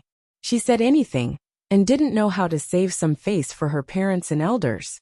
Father, grandmother, you heard what everyone said, right? It's up to people to decide who's right and who's wrong. If you have nothing to do, don't make a scene in front of me. Otherwise, I won't be polite. Old Lady Mu frowned and said angrily, Not polite? How do you want to be rude? Do you want to hit me and your father? Unfilial bastard, I shouldn't have raised you when you were born. I should have just strangled you to death. Old Lady Mu was so angry that she could do anything and say anything in the future. Even if the onlookers scolded her, she still didn't think it was her fault. She thought it was Mulan's fault. Hearing Old Lady Mu's cruel words, the onlookers scolded even more. That's enough, mother. Have you caused enough trouble? Let's go back. There are so many people watching. If the news spreads to the village, we'll be laughed at. Mu Dade couldn't stand it anymore. Old Lady Mu didn't care about what the onlookers said, and didn't care about her face, but he couldn't. No matter what, a man couldn't stand being poked at behind his back. It wasn't the time to make a scene. Why don't you care about what you should care about and meddle in what you shouldn't care about? Old Lady Mu scolded. Mother, what's the point of you making a ruckus like this? Do we still need to buy our things? Do we still need to go back? Otherwise, when it's time, the ox cart back to the village will leave. It won't wait for us. After hearing Mu Dade's words, Old Lady Mu realized that it was getting late. If they continued to wait, they might not make it back in time. Although he was a little unwilling, he couldn't delay the important matter. There were so many roads back to the village. He couldn't possibly walk back or his legs would break. She didn't mind it, but his new wife couldn't. This woman was very fat. After walking a few steps, she would be tired and out of breath. She definitely couldn't walk that far. She didn't know what to do if she suddenly refused to leave halfway. She was an old woman, and Mu Dade was so thin. He wouldn't have the strength to carry her back, right? So they had to catch up with the ox cart. As for Mulan, the onlookers were speaking up for Mulan. There was no point in dragging it out. It would be best if she went back and found time to go to Mulan's house to make a scene. At the same time, she could see if Mulan had built a new house, and what the new house looked like. If she made a scene at Mulan's house, she would be able to get some benefits, right? Chapter 1642. Alright, I got it. I'll settle this account with this wretched girl later. Old Lady Mu muttered, showing a trace of impatience. Seeing that Old Lady Mu had finally relented, Mu Dade heaved a heavy sigh of relief. If they really made a fuss, he didn't know how to deal with it. If he could save trouble now, he would. He estimated that Old Lady Mu would listen to his homework when he went back, and then she wouldn't make a fuss anymore. Seeing that Old Lady Mu wasn't stopping her, Mulan pulled Zhao Yun'er and left. She felt disgusted if she stayed for another second. She really didn't want to talk to the Mu family, and she didn't want to have anything to do with them. She could only blame her bad luck for running into the Mu family today. After leaving the market, Zhao Yun'er and Mulan went to the custom-made furniture shop. In the carpentry shop, the custom-made furniture for the two families had already been made, and they were waiting for Zhao Yun'er and Mulan to come and pick them up. They were all placed in the backyard of the carpentry shop. Zhao Yun'er paid the rest of the money and went back with Mulan. Zhao Yun'er didn't have to bring the furniture back herself. She just had to tell the shop owner, and the shop owner would send someone to deliver it on an ox cart. What was Zhao Yun'er's kung fu? Zhao Yin'er and Mulan left the address and left. Although they were a little upset to run into the Mu family, when the two talked about the new house, they were very excited and happy. When the two families' houses were built, not only could they move into the new house, they could live more comfortably. Most importantly, after the two families moved into the new house, they could take care of the marriage of Zhao Tianan and Mu Hin. It was best not to delay the marriage of the two children and get it done as soon as possible. This way, the two families could become in-laws, and their current relationship would be even closer. Zhao Yin'er had already prepared everything, and Mulan had already gone to Yang City in advance to order a few quilts. When Mu Hin got married, they didn't have to worry about this. The rest of the things were taken care of by Zhao Yin'er. The two of them drove the donkey happily back home. Not long after Zhao Yin'er and Mulan left, Old Lady Mu turned to Mu Dade and nagged. "Dade, do you think Lan'er's family is rich?" Mu Dade pursed his lips and met Old Lady Mu's curious eyes. "Mother, it can't be?" Old Lady Mu snorted softly. "I think he's probably struck it rich." Not only was she able to buy meat to eat, but look, the clothes that Lan'er was wearing were also in good condition. One look and you can tell that they are newly made, and the fabric is not bad. If it were in the past, where would she have the money to buy these? So I think Lan'er's family must be rich. Mu Dade pursed his lips and said, "Mother, whether Lan'er's family is rich or not is her business. Are we still waiting for something?" Old Lady Mu said with a straight face. "Dade, that's not right. You're wrong." "How am I wrong?" "Although Lan'er is married, she is still a member of the Mu family. She should be filial to you, her father. I think you can always ask Lan'er for something when you have nothing to do. Oh right, if you can't get anything from your daughter, you can get something from your son-in-law, right?" Mu Dade sighed and seemed to be in a difficult position.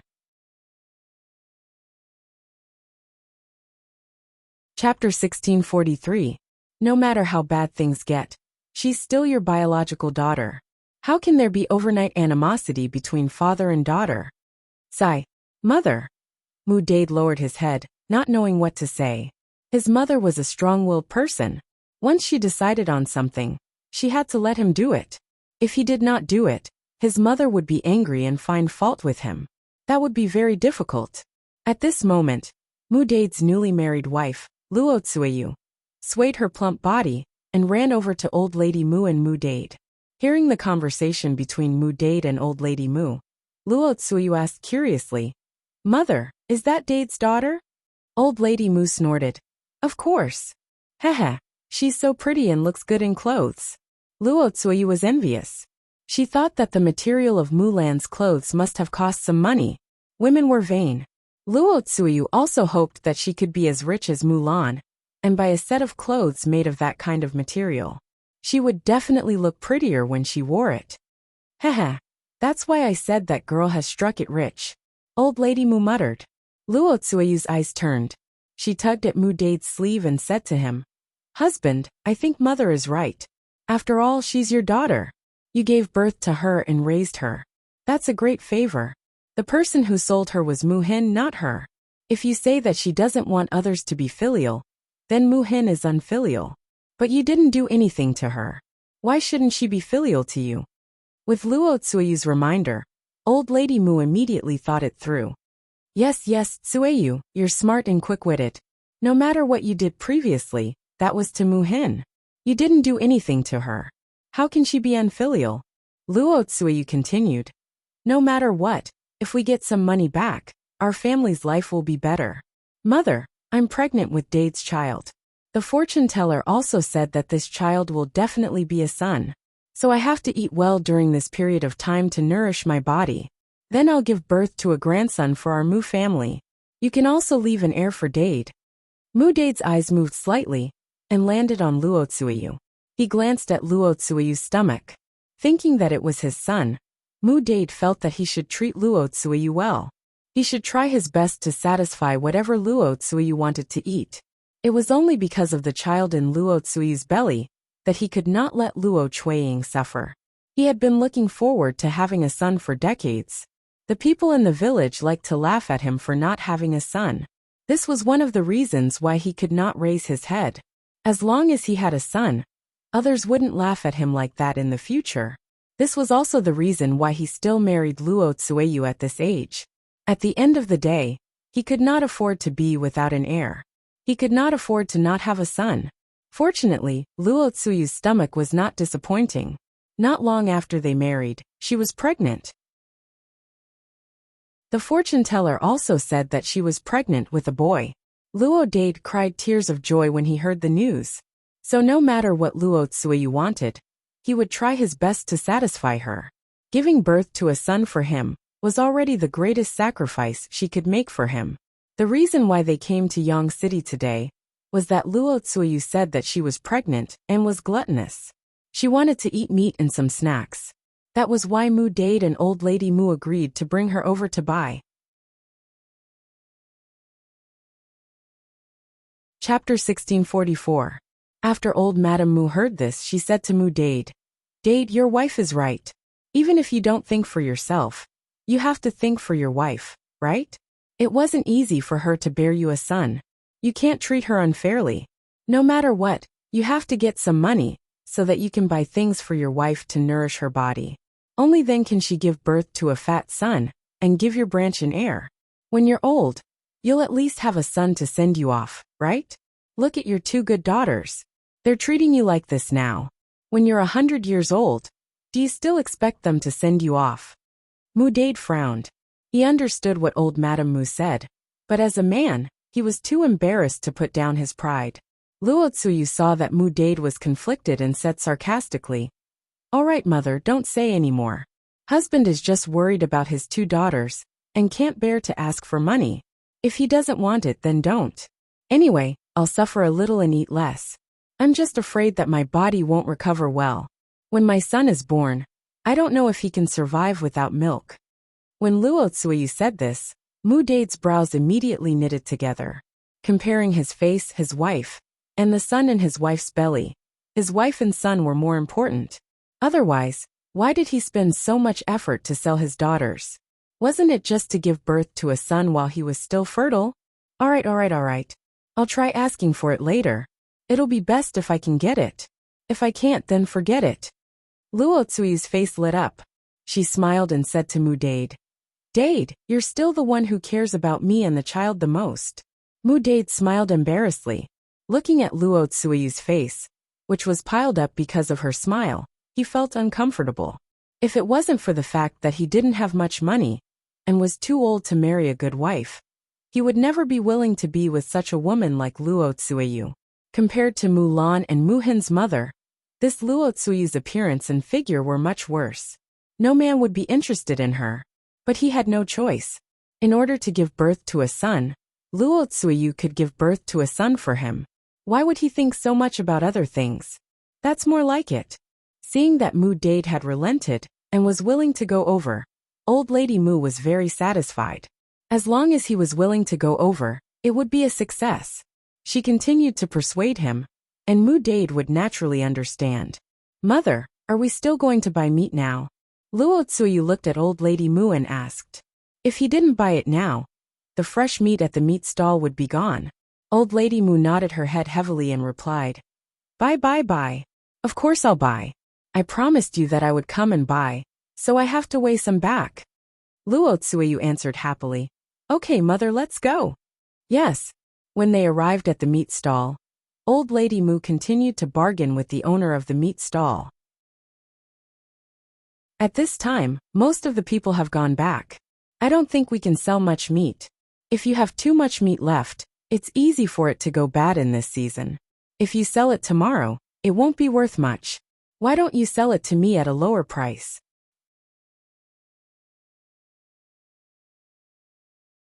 Chapter 1645. Old Lady Mu rolled her eyes and thought for a while. A copper coin discount seemed a bit too little. The boss said with a straight face, "I say, Granny, if you don't want to buy it, then leave quickly. 1 copper coin is already the biggest concession I can make. I'm just a small business, and I can't make much money. If I give you too much of a discount, how am I going to make money?" Old Lady Mu hurriedly responded, Okay. You said a copper coin discount. Okay. The shopkeeper responded, Then give me half a jean. Half a jean is 6 copper coins and a half. Forget about the half. I'll give you 6 copper coins. Old Lady Moo said, her eyes shining. Hearing Old Lady Moo's words, the butcher's mouth twitched, and he glared at Old Lady Moo fiercely. How could this old woman be so cheap? He said that a caddy of meat would be cheaper by 1 copper coin. She still wanted to weigh half a caddy of meat, and even cheaper by half a copper coin. How could there be such a person? How could there be such logic? Seeing that Old Lady Moo was not sincere in buying the meat, and had been bargaining for a long time, the butcher waved his hand at Old Lady Moo and said, Go, go, go. If you don't want to buy it, then don't buy it. I'll give you a copper coin discount for a jean of meat. But half a jean of meat is not a copper coin discount. If you want to buy it, then buy it. If you don't want to buy it, then forget it. Old Lady Moo's face darkened, and looked a little embarrassed. Luo Tsuyu was anxious. If this went on, how could she buy meat for her to eat? What if she didn't even weigh the meat when she went back after making a trip today? Then wouldn't her wish today be in vain? Mother, the shopkeeper's price is generous enough. Let's just buy a jean of meat. If we continue to bargain, he won't sell it to us. Old Lady Moo frowned and thought for a while. She gritted her teeth and said, Okay, then weigh a jean of meat. Originally, Old Lady Moo planned to weigh half a jean of meat for Luo Tsuyu to eat alone. Now she thought that if she weighed another half a jean, the whole family could eat it. Otherwise, the family would definitely be greedy when they saw Luo Tsuyu eating alone. Okay, shopkeeper, weigh a jean of meat for me. The boss nodded reluctantly. However, he thought that if he could sell as much as he could, it would be better than not being able to sell it and waiting for the price to drop the next day. So he weighed 1 caddy for Old Lady Moo and took the 13 copper coins from her. At the same time, something unusual was happening in Old Zhao's house. Liang Jinxiao took Tian Tian and Dao to Zhao Yun'er's new house to play. Zhao Ping also followed. The reason why Zhao Ping didn't go back to her in-laws' house early in the morning was because she hadn't eaten the rooster. She still couldn't let it go. Secondly, she thought that Zhao Yun'er would definitely have a lot of delicious food at the Chicken Gate banquet today. Even if she wanted to go back to her in-laws' house, she would have to wait for the banquet at noon before going back. Wouldn't it be a waste to have an extra meal? Zhao Ping said that she would leave after eating the banquet. Liang Jinxiao thought that Zhao Ping wouldn't be bothered about eating the rooster, so he agreed. If Zhao Ping still didn't leave after eating, it wouldn't be too late for him to chase her away. There were still many people who came to Zhao Yun'er's new house to play. Some of them couldn't help but want to experience the feeling of living in a big house. They were waiting for Zhao Yun'er's family to move in, so they would feel embarrassed to come over and join in the fun. After all, the owner was here, so they couldn't disturb her. Chapter 1646. However, the moment of danger arrived. Suddenly, she heard the villagers' screams. Ah! Save me! Save me! The tiger is coming down from the mountain. Ah! It's really a tiger! Oh my God! Why is there a tiger in broad daylight? And it's a big white tiger. This tiger is so big, isn't it mighty? What should we do? Run, run. If we don't run, we'll lose our lives. It's coming, it's coming. What should we do? Do you think we can escape? In an instant, the villagers who came to Zhao Yun'er's new house to join in the fun began to panic. Their screams echoed throughout the courtyard. Liang Jinxiao was shocked when she heard that a tiger was coming. However, when she came to her senses, she saw that it was indeed as the villagers said. A big white tiger was gradually approaching their courtyard. This tiger was bigger than the one that Zhao Yun'er brought back from the mountain last time. The villagers all knew that tigers were mighty. Basically, if they encountered a tiger, they would lose their lives. Now that the tiger was coming, they were in great danger. If they did not escape in time, they might become ghosts under the tiger's jaws. Their bodies would be torn apart, and then eaten by the tiger. Roar! The tiger's loud roar was deafening. The roar was so loud that it covered people's hearts with a layer of meaning. Dao was so scared that he cried and hid behind Liang Jinxiao. Liang Jinxiao quickly patted Dao's back and comforted Dao. Dao, don't be afraid. Grandma is here. Grandma will protect Daodu. Although she said that, Liang Jinxiao was also scared out of her wits. Her voice trembled a little. Encountering such a big tiger, she was just a woman with nothing in her hands. How could she protect Daodu and herself? The only thing she was worried about now was that the tiger would attack Daodu and Tian Tian. If something really happened to her, it would be fine. The most important thing was the two children. She could not let anything happen to the two children. Liang Jinxiao carried Tian Tian and protected Daodu at the same time. Her brows were tightly knitted together. Faced with the situation in front of her, she really didn't know what to do. What she didn't understand was how a tiger came out of nowhere and ran into her courtyard. Could it be that her family was too unlucky? Why didn't other people encounter it? As the white tiger approached, Liang Jinxiao could not help but step back. He didn't dare to run away now. If he alarmed the tiger and it pounced on him, he would die even faster. Liang Jinxiao's heart grew colder as he watched Tiger's footsteps step by step. What should I do now? Who could save her? Who could save the two children? White Tiger glanced at the people in the courtyard. There were a few villagers, Liang Jinxiao and Zhao Ping. All of them were trembling in fear as they stared at White Tiger in horror. Some of the more timid villagers directly fell to the ground and wet their pants. Their legs couldn't help but tremble. In the face of a ferocious animal, these people were too weak and didn't have the slightest ability to resist. Boo-hoo! I don't want to die. Zhao Ping couldn't help but cry. She was very regretful now. If she had known that this would happen, she wouldn't have stayed for Zhao Yun'er's wedding banquet because she was greedy.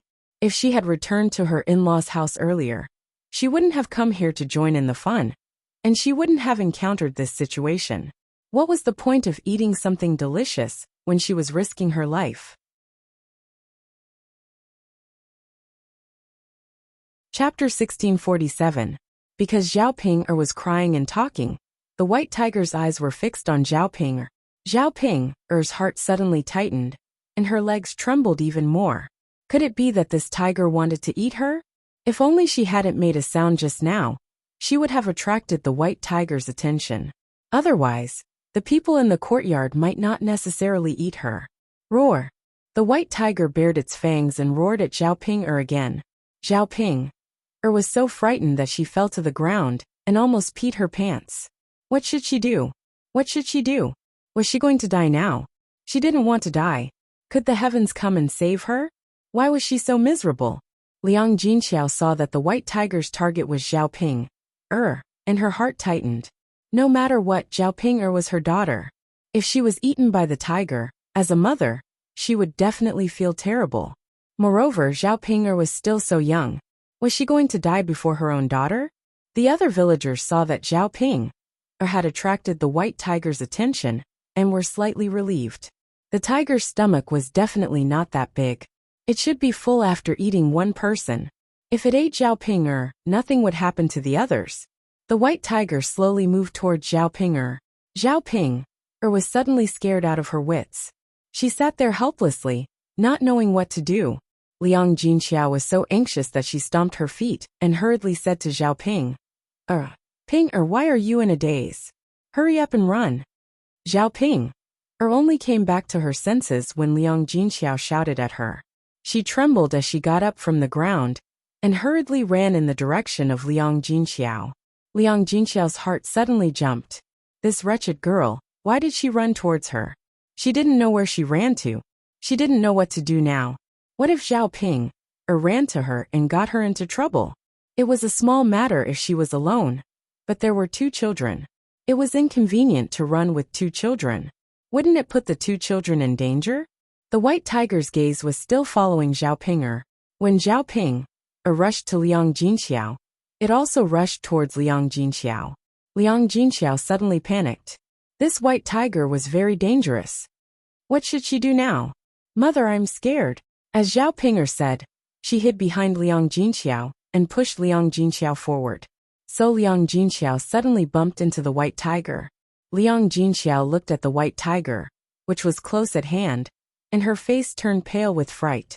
What made her the most unhappy was that Zhao Ping actually pushed her out. At such a dangerous moment, Zhao Ping was too selfish. She only cared about herself and never thought of others. Even her mother was not worth mentioning in Zhao Ping'er's eyes. In the face of danger, she chose herself and didn't care about her anger. Liang Jinxiao thought that she had been so good to Zhao Ping'er before. But Zhao Ping'er treated her like this. She suddenly regretted it. If she had known that Zhao Ping'er was so heartless, she would have broken up with Zhao Ping'er as soon as possible and never continued to contact Zhao Ping'er. Unfortunately, it was too late to regret now. Now she might become the white tiger's food.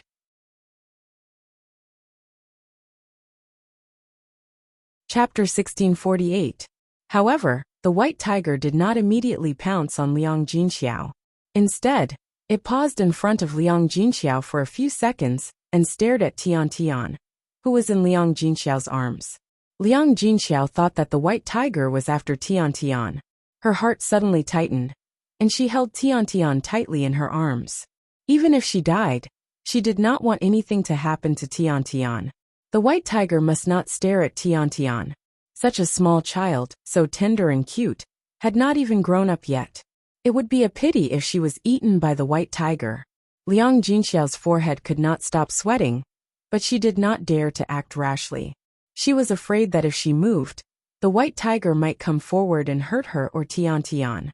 The white tiger circled Liang Jinxiao a few times, but it did not intend to eat Liang Jinxiao.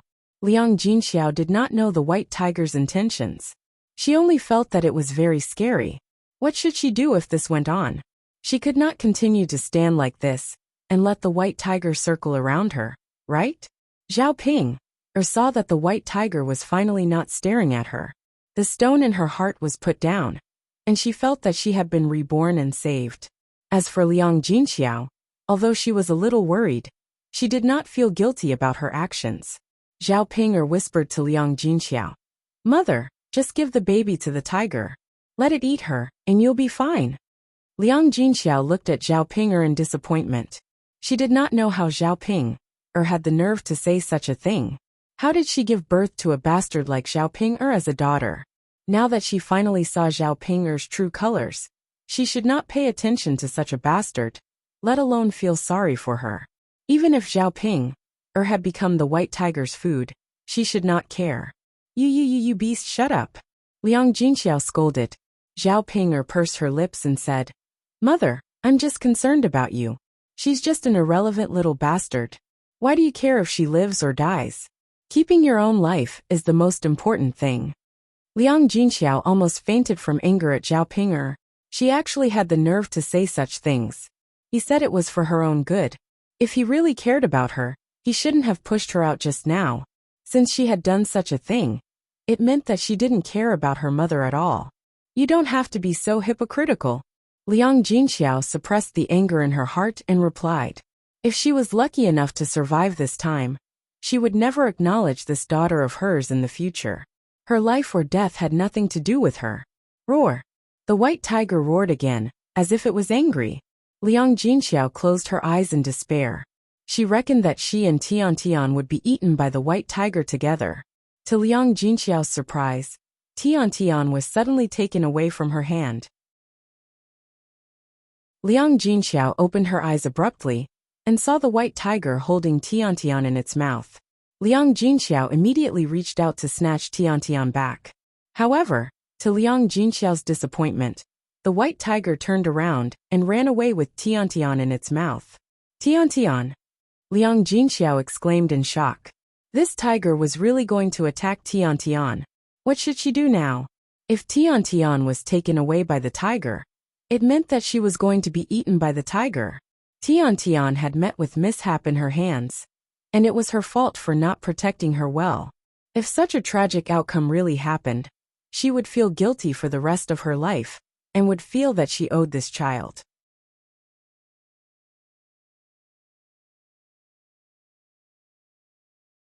Chapter 1649.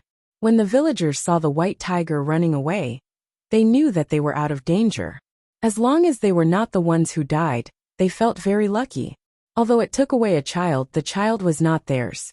They would not be too concerned about things that did not concern them. Liang Jinxiao was a woman. How could she catch up with the white tiger? She said to the villagers in the courtyard. Can everyone help? Help me chase after the white tiger. My little niece has been taken away by the white tiger.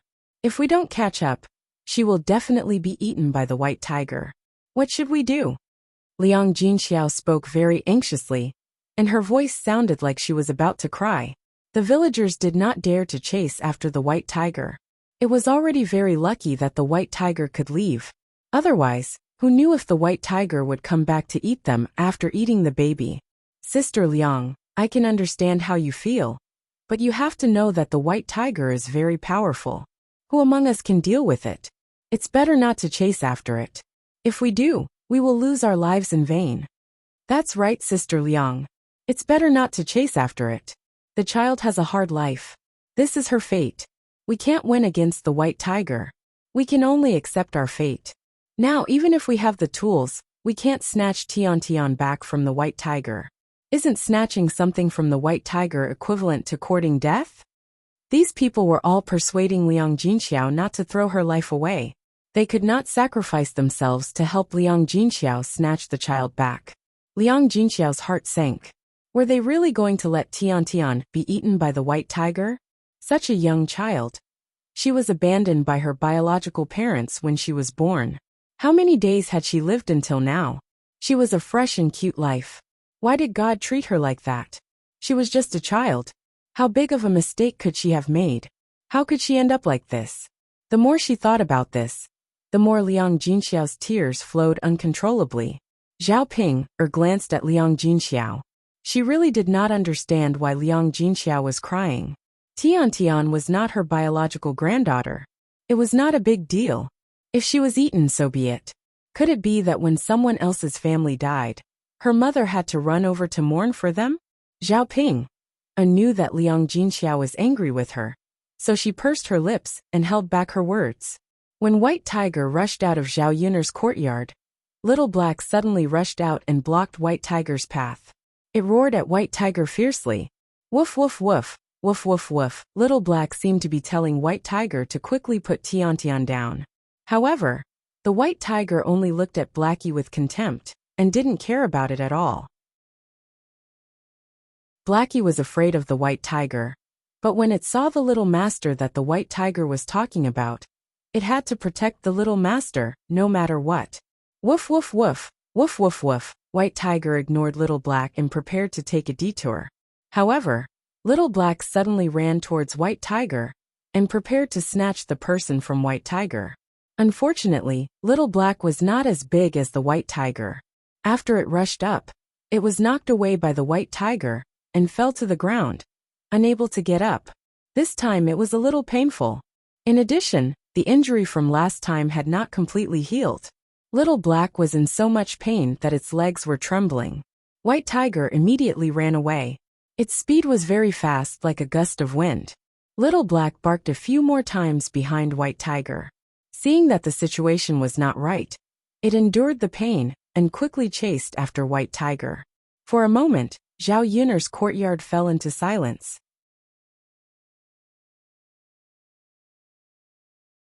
Chapter 1650. Dowda was scared out of his wits. Although he was not the one who was eaten, he was still traumatized by the experience. She was a child after all. Even the adults were scared, so how could a child bear it? Dowda walked to Liang Jinxiao in tears and tugged at Liang Jinxiao's sleeve. Grandma, little sister was taken away by the tiger. What should we do? Can we save little sister? Will little sister come back? Liang Jinxiao wiped the tears from the corners of her eyes and patted Dowda's head. Alright Dowda, don't cry. Grandma doesn't know what to do now. Let's wait for your mother to come back. When your mother comes back, we'll slowly think of a way to save Tian. Of course, she was just comforting Dowda. Liang Jinxiao knew very well that the chances of the child being taken away by the White Tiger were very small. How could they save her? When Zhao Yun'er found her, there might only be a pile of bones left, or even bones. Tian, this child was too pitiful. Whoa! Dowda couldn't help but cry. When he thought that Tian might be in danger, Dowda felt very sad. In fact, he had never felt so sad before. Several villagers who had experienced this incident were still in shock. This kind of experience of life and death made them feel scared. Several people left Zhao Yun'er's courtyard one after another. In a short time, the news of the white tiger coming down the mountain and taking away the child spread throughout the village. Because of this incident, the village fell into panic. Since the white tiger could come down the mountain the first time, there would be a second time, and a third time. This time, it was Tian Tian who was taken away. Who could guarantee that it would not be their child next time? Therefore, all the villagers warned their children to be careful and not to run out to play. Otherwise, they might be eaten by the white tiger. The children who liked to play around, under the threat and discipline of their parents, all hid in their own houses and did not dare to take half a step out. Liang Jinxiao could not come back to his senses for a long time. He was so anxious that he stamped his feet and hurriedly sent someone to inform Mu Lianfeng. Zhao Ping didn't dare to stay in Shuilan village any longer. She didn't take advantage of Zhao Yun'er's wedding banquet, so she quickly packed her luggage and rushed to her mother-in-law's house. Right now, whatever delicacies were placed in front of her was not as important as her own life. Without life, one would not be able to enjoy any blessings. When Mu Lianfeng heard the news and rushed back to the village, Zhao Yun'er and Mulan had just returned from Yang City. The smile on Zhao Yun'er's face suddenly stiffened when she heard that Tian Tian had been taken away by a tiger. She asked in disbelief, "Mother, what did you say? Tian Tian was taken away by the white tiger?" Liang Jinxiao cried and nodded. "Yes, Yun'er, it's all my fault. I'm your mother. I didn't protect Tian Tian well, and let her be taken away by the tiger." Zhao Yun'er comforted Liang Jinxiao. "Mother, don't blame yourself. What's the use of protecting Tian Tian when she encountered a white tiger? You don't have the ability to protect her at all. Now is not the time for us to be sad. We have to think of what to do." Zhao Yun'er frowned and thought for a moment. The white tiger that Liang Jinxiao was talking about was probably the one that she and Mu Lianfeng had met on the mountain. If the white tiger ate humans, the child would definitely eat them too.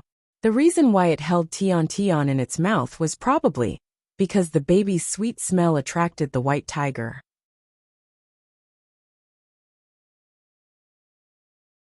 Chapter 1651. Zhao Yun'er was now worried about two problems. First, the baby had been taken away. She was afraid that the white tiger had eaten her. This beast was very wild. Naturally, it would not keep its prey for too long. Second, the mountain forest was so big. It would not be easy to find Tian Tian. If they were unlucky, they would not be able to find her even after a few days and nights. At that time, even if she was not eaten by the white tiger, such a small baby would starve to death if she did not eat for a few days. The more she thought about it, the more upset Zhao Yun'er became. Thinking about Tian Tian's cute little face, it was really sad that such a small child encountered such a thing. Zhao Yun'er comforted her, but Liang Jinxiao still felt guilty. Sigh. Liang Jinxiao sighed heavily, her face full of worry. Zhao Yun'er knew that Liang Jinxiao was still upset. If they did not find Tian Tian, Liang Jinxiao would blame it on her. "Okay, mother, don't sigh. Now is not the time to sigh. We have to think of a way quickly. Finding Tian Tian is the most important thing." Liang Jinxiao nodded heavily. Yes. Yun'er, you're right. The most important thing now is to find Tian Tian. Yun'er, let's go up the mountain together to look for her, okay? Zhao Yun'er thought that Liang Jinxiao was probably confused by her anxiety. She actually wanted to go up the mountain personally.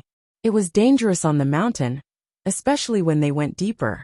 The periphery was fine, but the deeper they went, the more beasts they would encounter. Who knew if they would encounter danger? She was nimble and ran fast. She might be able to avoid them, but Liang Jinxiao could not. Liang Jinxiao was pregnant now. How could she withstand the torment? Zhao Yun'er then said to Liang Jinxiao, "Mother, just stay at home and take good care of Daodu, Mu Lianfeng, and I will go up the mountain to look for him." "Yun'er, but I'm worried. I can't sit still at home," Liang Jinxiao said with a frown. Zhao Yun'er sighed softly. "Mother, you won't be of much help even if you go up. If anything happens, Mu Lianfeng and I will still have to take care of you." The meaning of Zhao Yun'er's words was self-evident. that Liang Jinxiao was a burden to her. Liang Jinxiao lowered his head. After a moment of silence, he finally nodded in agreement.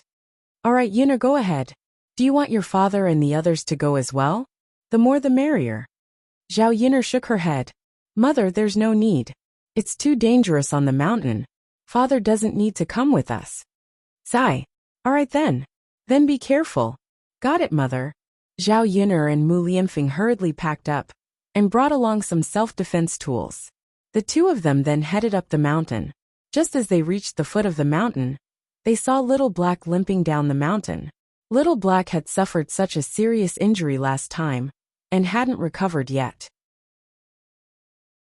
It seemed that he was injured again this time. Zhao Yun'er looked at Little Black with a trace of heartache in her eyes. Little Black, how are you? Are you all right? Zhao Yun'er asked gently. Woof woof woof. Little Black barked a few times at Zhao Yun'er. Zhao Yun'er saw how anxious Little Black was and knew that something was wrong. She asked, Little Black, what's wrong? Woof woof woof. Little Black barked again and hurriedly ran up the mountain. Zhao Yun'er seemed to have sensed something and hurriedly said, Mu Lianfeng, hurry up and follow Little Black. Little Black should know where Tian is.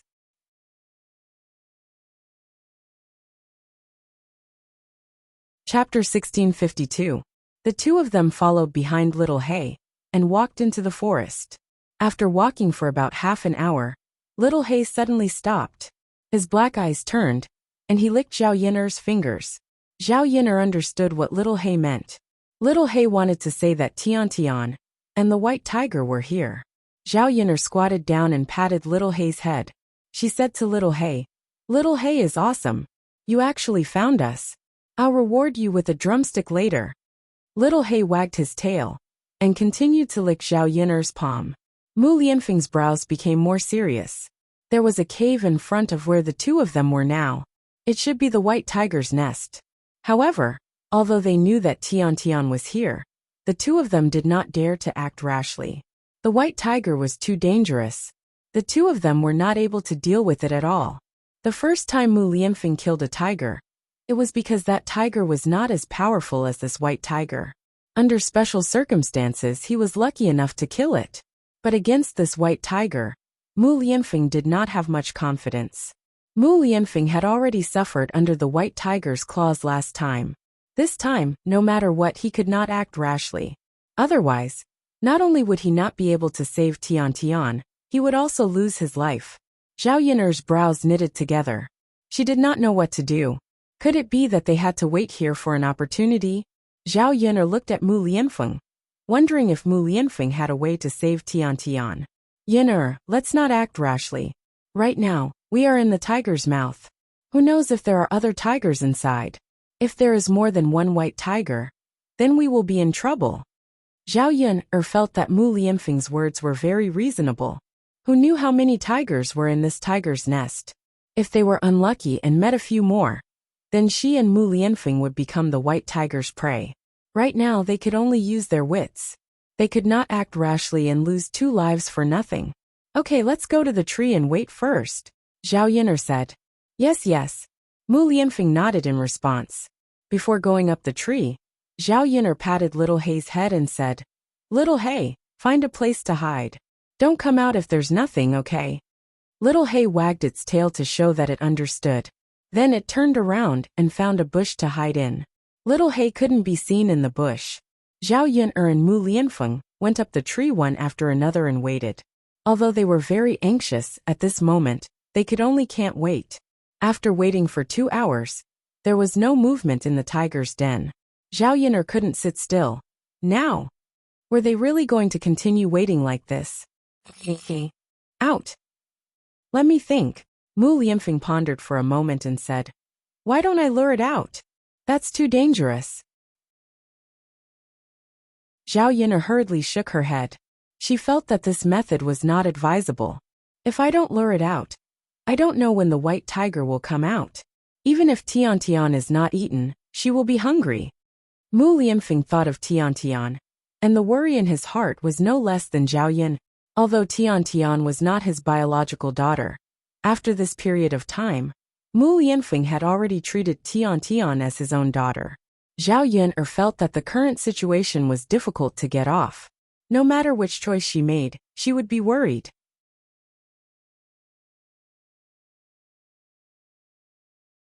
Chapter 1653. Little Hei's barking helped Zhao Yun'er and Mu Lianfeng lure the white tiger out.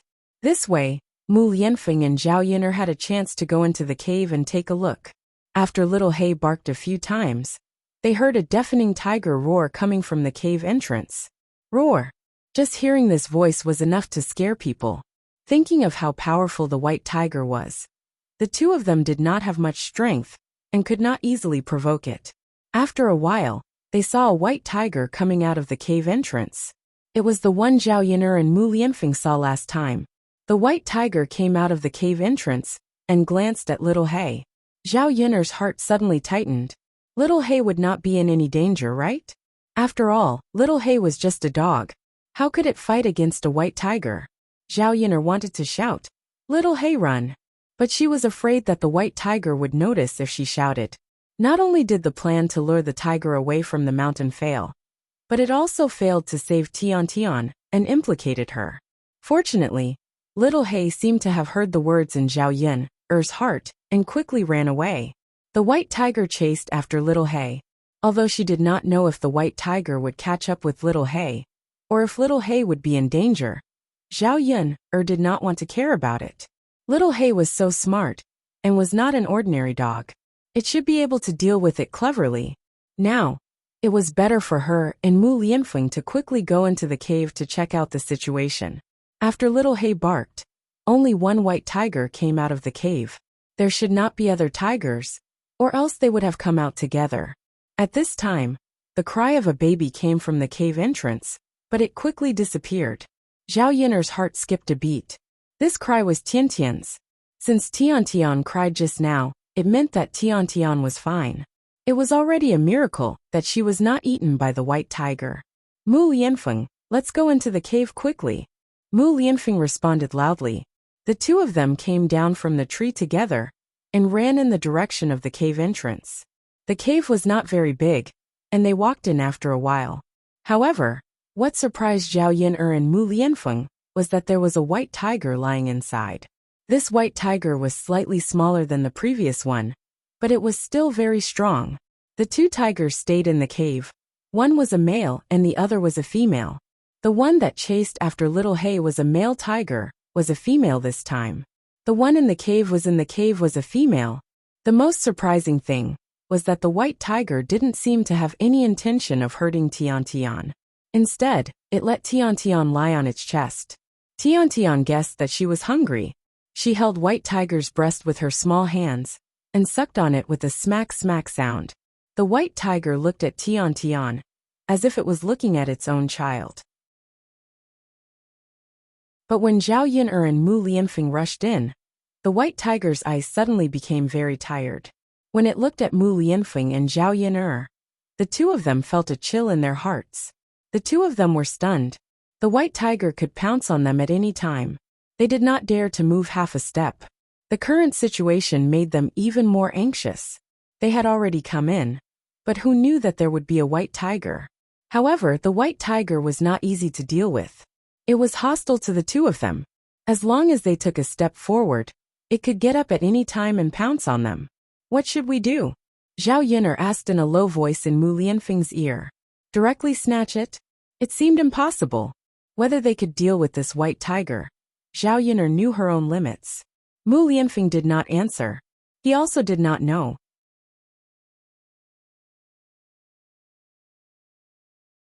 Chapter 1654. For example, when the tigress had her own cub, it was like this. Right now, this tigress treated Tian as its own child. Not only did it not eat Tian, but it also had to feed Tian.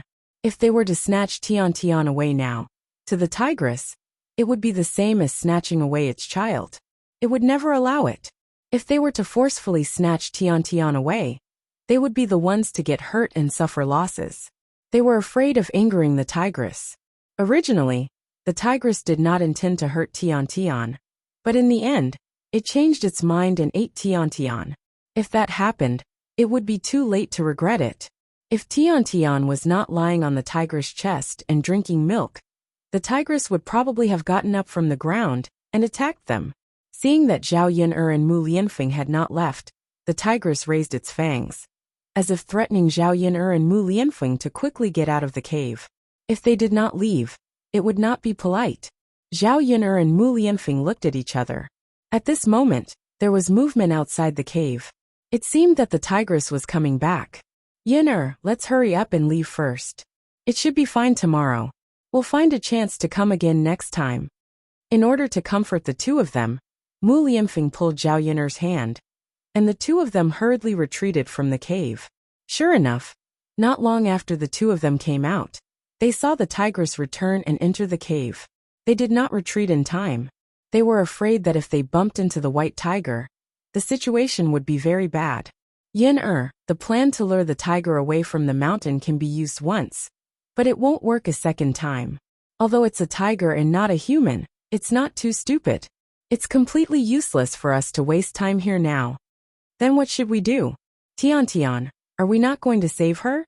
Mu Lianfeng sighed and said, I want to save her too, but it's not something that can be done just because I want to. This white tiger has gone back. How can we deal with two tigers? Why don't we go back now and think of a way? Tian Tian won't be in any danger at this time. That tiger should treat Tian Tian as its own child. Zhao Yun'er thought for a while, and had no choice but to follow Mu Lianfeng's arrangement. There were only two of them. They were too weak to save Tian Tian. It was better to go back and think of a way. Alright then, let's go back. Yes. The two of them quietly walked around the entrance of the cave, and headed down the mountain. Not long after, they bumped into Little Black. Just now, after Little Black lured the white tiger away, it hurriedly hid, so it was not caught by the white tiger. If it wasn't for the fact that there was another tigress in the cave, Tian Tian would have already been rescued. However, because Little Hay had been running too vigorously and his previous wound had not healed, his leg was injured and his wound was torn a little. Seeing Little Hay like this, Zhao Yun'er felt very distressed. She quickly carried Little Hay up, and didn't let Little Hay continue to walk. When he returned, he still had to treat Little Black's wounds and bandage it with herbs. He didn't want Little Black to jump around for the next few days. He had to recuperate properly, otherwise, Little Black would be in danger. Sometimes, an animal's life was much more fragile than a human's. After it was injured, it had to be taken good care of. Yun'er, let me carry him. Mu Lianfeng reached out, and took Little Hay from Zhao Yun'er's hands. Now that Little Hay had grown up a little, it weighed more than 10 to 20 caddies. It was indeed very heavy in her hands. After Mu Lianfeng took it, Zhao Yun'er's hands suddenly became lighter.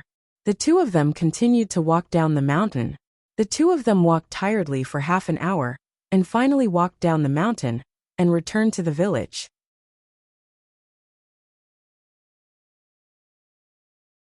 Chapter 1655. Heir Presumptive, Yun'er, why are you back so soon? How did it go? Did you find Tian Tian? Is she alright?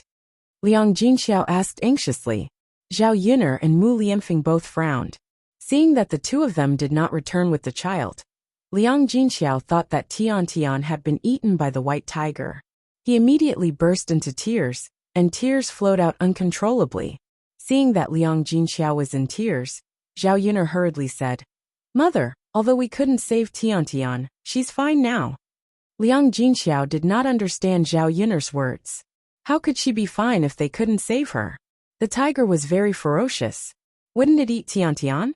Zhao Yun'er comforted Liang Jinxiao with a few words, and told him about the situation that she and Mu Lianfeng encountered when they were looking for Tian Tian. After hearing Zhao Yun'er's account, Liang Jinxiao opened his mouth in shock. He had lived for decades, but this was the first time he had heard of such a situation. The tiger took the child away, but not only did it not eat it, it even fed the child milk. Did this mean that Tian Tian was really fine? The tears that had been flowing uncontrollably finally stopped. Zhao Yun'er tugged at Liang Jinxiao's hand and said, Alright mother, don't cry. Let's slowly think of a way. Sigh, alright, that's all we can do now. As long as the child is fine, we have a chance to save her. Yes, yes. Zhao Yun'er nodded. It was already past lunchtime. Liang Jinxiao and Zhao Wenhua were anxiously waiting at home, and were not in the mood to eat. Zhao Yuner and Mu Lianfeng were a little hungry after going up and down the mountain. Zhao Yuner said, "Mother, let's think of another way. Let's hurry up and prepare something to eat. Everyone hasn't eaten lunch yet. You must be hungry, right? All right, Mother will prepare it." "All right, Mother, just make something simple." "All right, then let's make a few bowls of noodles. It's more convenient that way." "All right," Liang Jinxiao responded, and turned to go into the kitchen. They made do with some vegetarian noodles for lunch, but it was not too shabby. Liang Jinxiao took a few eggs out of the chicken coop. Since they had a few chickens, they receive a few eggs, enough for their family. Normally, the people in the countryside wouldn't eat the eggs laid by other people's chickens. Instead, they would save the eggs to exchange for money, or use the eggs to exchange for other daily necessities. Now that the third branch's life was getting better and better, Liang Jinxiao didn't think about being thrifty in this aspect. Basically, the eggs that the chickens laid were eaten to nourish the children's bodies. Frying. After Liang Jinxiao fried an egg for each of them, he added some lard and half a pot of water.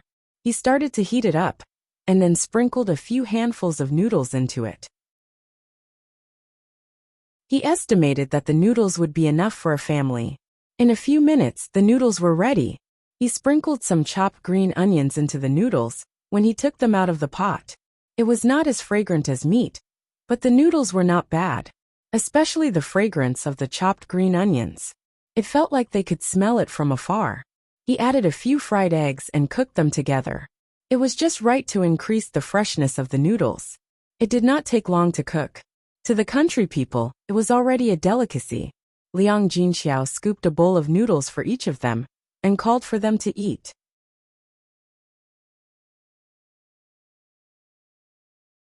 Chapter 1656. Liang Jinxiao hurriedly stopped Zhao Yuner. "Yuner, eat slowly. Don't eat in such a hurry, or you'll burn your throat. The noodles are very hot. You should blow on the noodles to cool them down before eating." Zhao Yuner nodded in embarrassment. She was too impatient, like a child. People had to feel comfortable when they were full.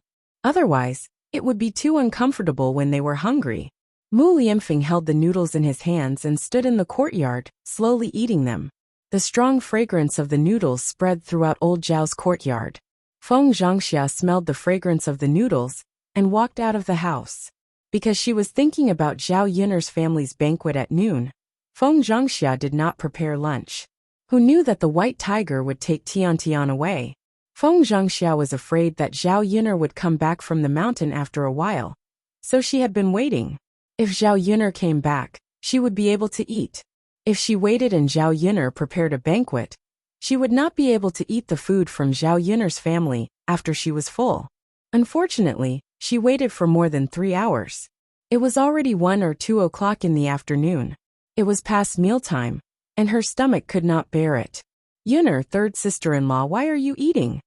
Feng Zhangxia frowned slightly, and her tone was somewhat questioning and dissatisfied. Liang Jinxiao looked up at Feng Zhangxia in confusion and replied, "Sister-in-law, what's wrong?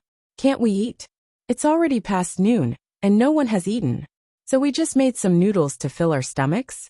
Is there something wrong?" Feng Zhangxia's face suddenly darkened. Didn't they say that they were going to prepare a banquet at noon? Now that Zhao Yuner had finally come back, the third branch only made some noodles. Wasn't she waiting in vain? "Third sister-in-law, isn't your family preparing a banquet at noon? Don't you want to prepare it? Why are you only eating noodles for lunch?" Liang Jinxiao frowned slightly and explained to Feng Zhangxia, "Sister-in-law, Yuner just came back and she's hungry. If they were to prepare for the banquet at this time, who knew when they would be able to eat it? Why don't we make some noodles for lunch? It's convenient and fast, and we don't have to go hungry." The corners of Feng Zhangxia's mouth twitched a few times, and her face was extremely ugly. Usually, the banquet was prepared at noon. Now that the third branch had not prepared anything, could it be that they were not going to prepare for the banquet? Then wouldn't she have lost a good meal for nothing? "Third sister-in-law, your family has bought all the vegetables. If you don't prepare the banquet today at noon, and wait until tomorrow at noon, The vegetables you bought will probably spoil in this season, especially the meat. Yunner had spent money on it. She couldn't let it go to waste. I saw that Yunner bought a lot of groceries today. Your family won't be able to finish them all. Liang Jinxiao said. Sister-in-law, it's okay. The banquet will be prepared at night.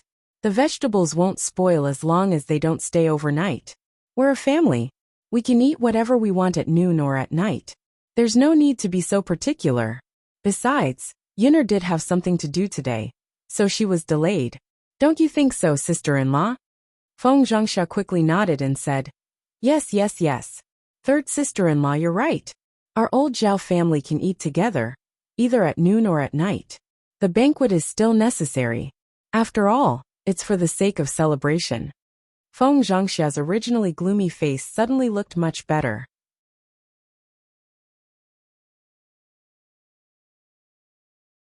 Chapter 1657. Zhao Yunner rolled her eyes in her heart.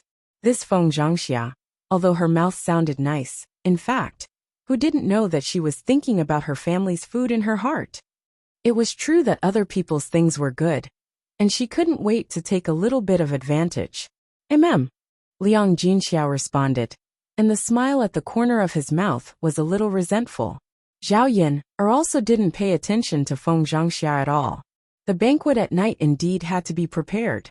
The meat that was bought must be eaten on the same day, otherwise it would be easy to spoil. After all, the weather was getting hotter, and there was no refrigerator in ancient times. Thinking of the refrigerator, Zhao Yunner suddenly thought of using saltpeter to make ice. When she was young, not every house had a refrigerator, but the people in the village would sell popsicles and ice cream. At that time, a popsicle cost 2 cents, but they ate it with relish. The person who sold the popsicles would put the ice into a box, and then cover it with a quilt. This way, the temperature would be kept low, and the ice in the box would not melt. This was equivalent to a small, simple refrigerator. In the era where refrigerators were rare, this method was used to preserve the popsicles. If she were to use saltpeter to make ice now, she could put the ice into a small sealed box, and then cover it with a quilt. This way, even if the weather was hot, she could put the food or ingredients from last night into this simple refrigerator. It wouldn't spoil, and it wouldn't waste the ingredients. This would have to wait until she had time to do it, and she was not in the mood at all. As long as Tian didn't come back, her heart would be in suspense. She didn't want to organize the banquet at night. She thought that even if she didn't organize the banquet tonight, she would have to make it up. It would be better to do it directly. After all, the ingredients were already bought. After a while, the noodles in Zhao Yunner's bowl were not so hot, and she swallowed the noodles in big mouthfuls. Liang Jinxiao also came out of the kitchen with a bowl of noodles. At noon, he made do with the noodles, afraid that it would be a waste if they couldn't finish it. At the banquet at night, there would be no leftovers, so Liang Jinxiao estimated that he made a bowl for each person. When she finished filling her bowl, the pot was filled with soup, so it wouldn't be a waste if she ate it. Zhao Yunner glanced at Liang Jinxiao's bowl, and saw that there were eggs in everyone's bowls except for Liang Jinxiao's. Zhao Yunner frowned and asked, Mother, why don't you have eggs? Didn't you cook one for yourself? Liang Jinxiao smiled and replied, It's fine. Yunner, Mother doesn't need to eat. You two can eat. Zhao Yunner's frown deepened. Mother, how can you do this? You're not willing to eat it yourself, so you're saving it for us? Mother, you don't need to eat. It's not like I'm saving it on purpose. Liang Jinxiao continued to smile. Zhao Yunner showed a poker face. Sometimes she really couldn't stand Liang Jinxiao. Just like her mother from the 21st century, she always gave good things to her family, and never ate them herself. It was just an egg. What was the point of saving it? Mother, you're not like before. You're pregnant. Don't not eat. If you don't eat, how can you replenish your nutrition? What about the child in your belly? Even if you don't think for yourself, you have to think for the child. Zhao Yunner lectured as if she was an elder who needed to be lectured. She switched her role with Liang Jinxiao's.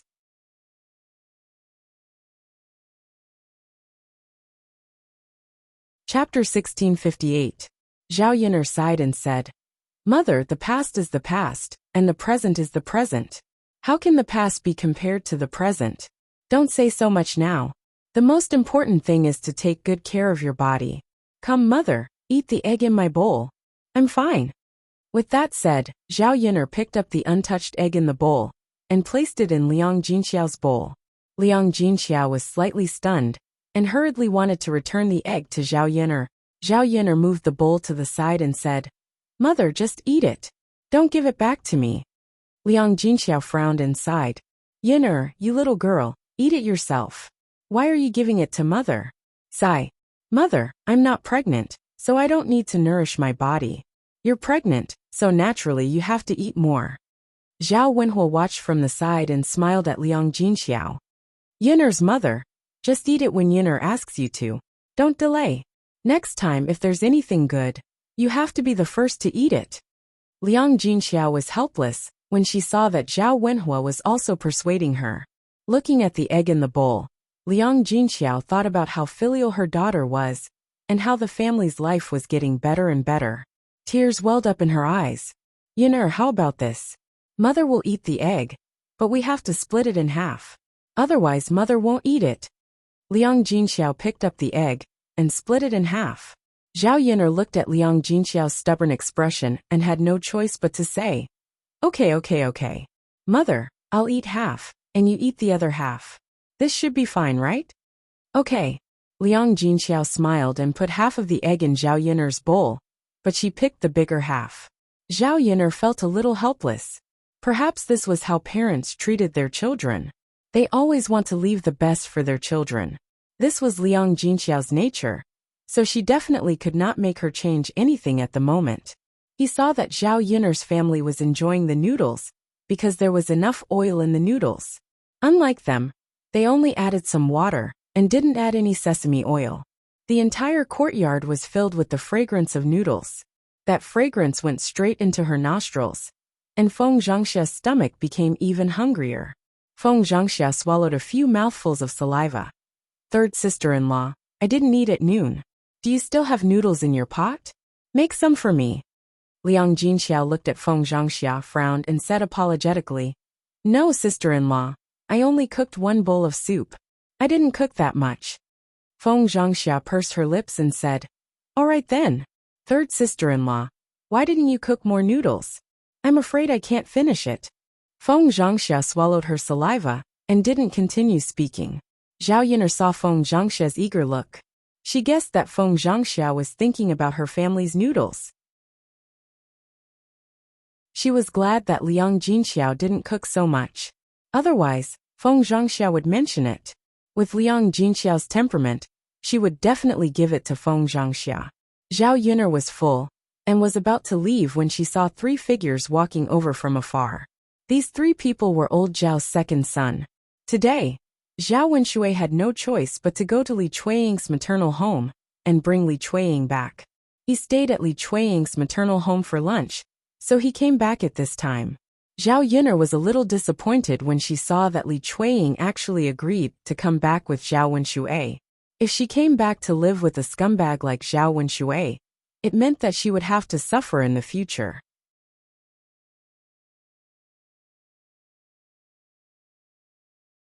Chapter 1659.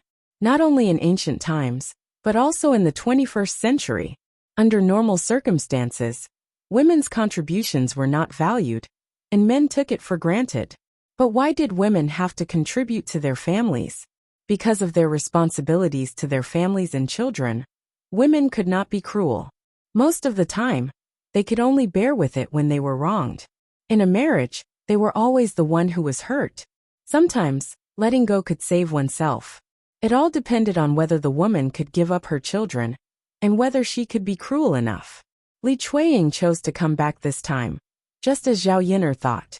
If it were for herself, she would not live with Zhao Wenxue anymore. But for her daughter's marriage, she had to come back. She could not be absent when her daughter was getting married, right? Today Zhao Yin'er accompanied Zhao Wenxue to pick up the bride. She cried in front of her, and said that it was not easy for her these days. Li Chueying let it go, so she agreed to come back with Zhao Wenhua. However, Zhao Wenhua did not gain anything from going to Li Chueying's family this time. Zhao Yin'er found that Zhao Wenshui's face and eyes were bruised when he came back. He looked very miserable. Zhao Wenshui lowered his head, afraid that others would see the wound on his forehead. After all, it was a shameful thing. As a man, he was beaten and could not erase his face, so he was afraid of being ridiculed. The reason why Zhao Wenshui's face was so badly injured was that he went to Li Chueying's family. Li Chueying's family felt that their daughter was bullied by him, so they taught him a lesson. The wound was caused by Li Chueying's two older brothers. Although he was a man, how could he deal with Li Chueying's two older brothers alone? He could only be beaten. In addition, the purpose of his visit today was to pick up Li Chueying to go back to his hometown. If he resisted, would she still go with him?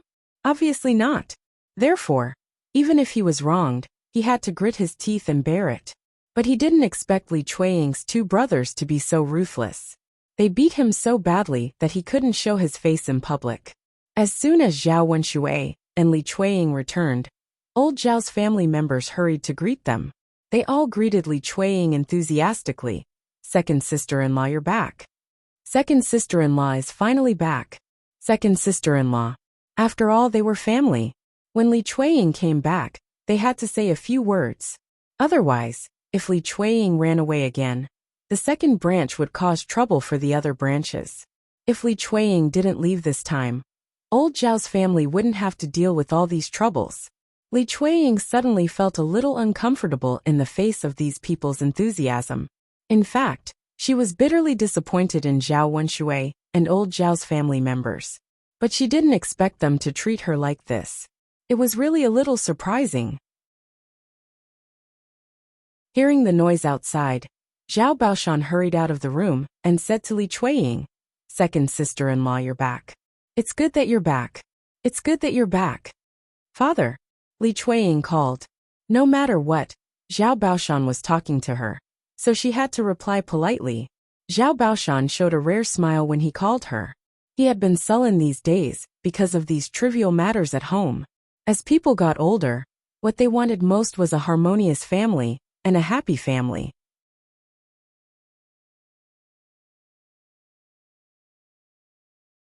Chapter 1660. Now that Li Chueying was back, Zhao Baoshan's mood improved a little. It meant that the family could get along harmoniously again. "Baoshan, you have to be careful. Don't bully your wife. If I find out, I'll break your legs." Zhao Baoshan warned him sternly. Zhao Wenshui pursed his lips and replied in a low voice with grievance. "Got it, Dad." The brothers around him also persuaded Zhao Wenshui. "Yes, second brother, father is right. Second sister-in-law must be sincere to live with you since she came back to live with you. You have to treat second sister-in-law well. Brother Baoshan, if you bully second sister-in-law again and she runs away, you'll be the one suffering. You should know how difficult it is to live alone during this period of time, when second sister-in-law is not around. So you have to treat second sister-in-law well. Brother Baoshan." For a moment, old Zhao's brothers and sisters-in-law all spoke up for Li Chueying and criticized Zhao Wenshui. Zhao Wenshui was a little impatient. He had treated Li Chueying badly before, but they shouldn't criticize him like this, right? If it weren't for Zhao Baoshan's presence, Zhao Wenshui wanted to retort. However, he was afraid that Zhao Baoshan would punch him, so he could only swallow his words. Old Zhao's family chatted for a while before Hu Chunhua came out of the room. "Old lady, second sister-in-law is back." "Yes, Mom, second sister-in-law is back." After hearing their words, Hu Chunhua just glanced at Li Chueying indifferently and said, "You finally know to come back." Li Chueying's face immediately darkened when he heard Hu Chunhua's words. He knew that Hu Chunhua was dissatisfied with him. The good atmosphere was ruined by Hu Chunhua's words. Zhao Baoshan glared at Hu Chunhua and reprimanded her. "Old woman, what are you saying? Second daughter-in-law has finally come back. If you don't have a good attitude, be careful that she doesn't leave in anger. When that time comes, I'll see who's going to take care of the second branch. They'll drag you down." Hu Chunhua became obedient after being scolded by Zhao Baoshan. Unlike the rest of old Zhao's family, Hu Chunhua was the first to notice the scar on Zhao Wenshui's face. Hu Chunhua quickly asked, "Second brother, What happened to your face? How did you get hurt like this? Everyone finally noticed the scar on Zhao Wenshui's face when Hu Chunhua said this. Yeah, second brother. What happened to your face? Why is it swollen like a pig's head? Second brother, your face is badly hurt. Are you okay? Who hit you? Zhao Wenshui glanced at Li Chuiying when he was asked this question. He lowered his head and said aggrievedly, My face got hurt because I went to bring Jinger's mother home. What do you mean? Second brother? What do I mean? What do you mean? I was beaten up by Jinger's two uncles. They were so ruthless that my face got beaten up like this. Hu Chunhua immediately exploded when she heard that he was beaten up by Li Chuiying's two older brothers. She angrily scolded. What? Second brother, Jinger's uncles dared to beat you up like this? This is too much. They beat you up in his house. Aren't they afraid of injuring or crippling him?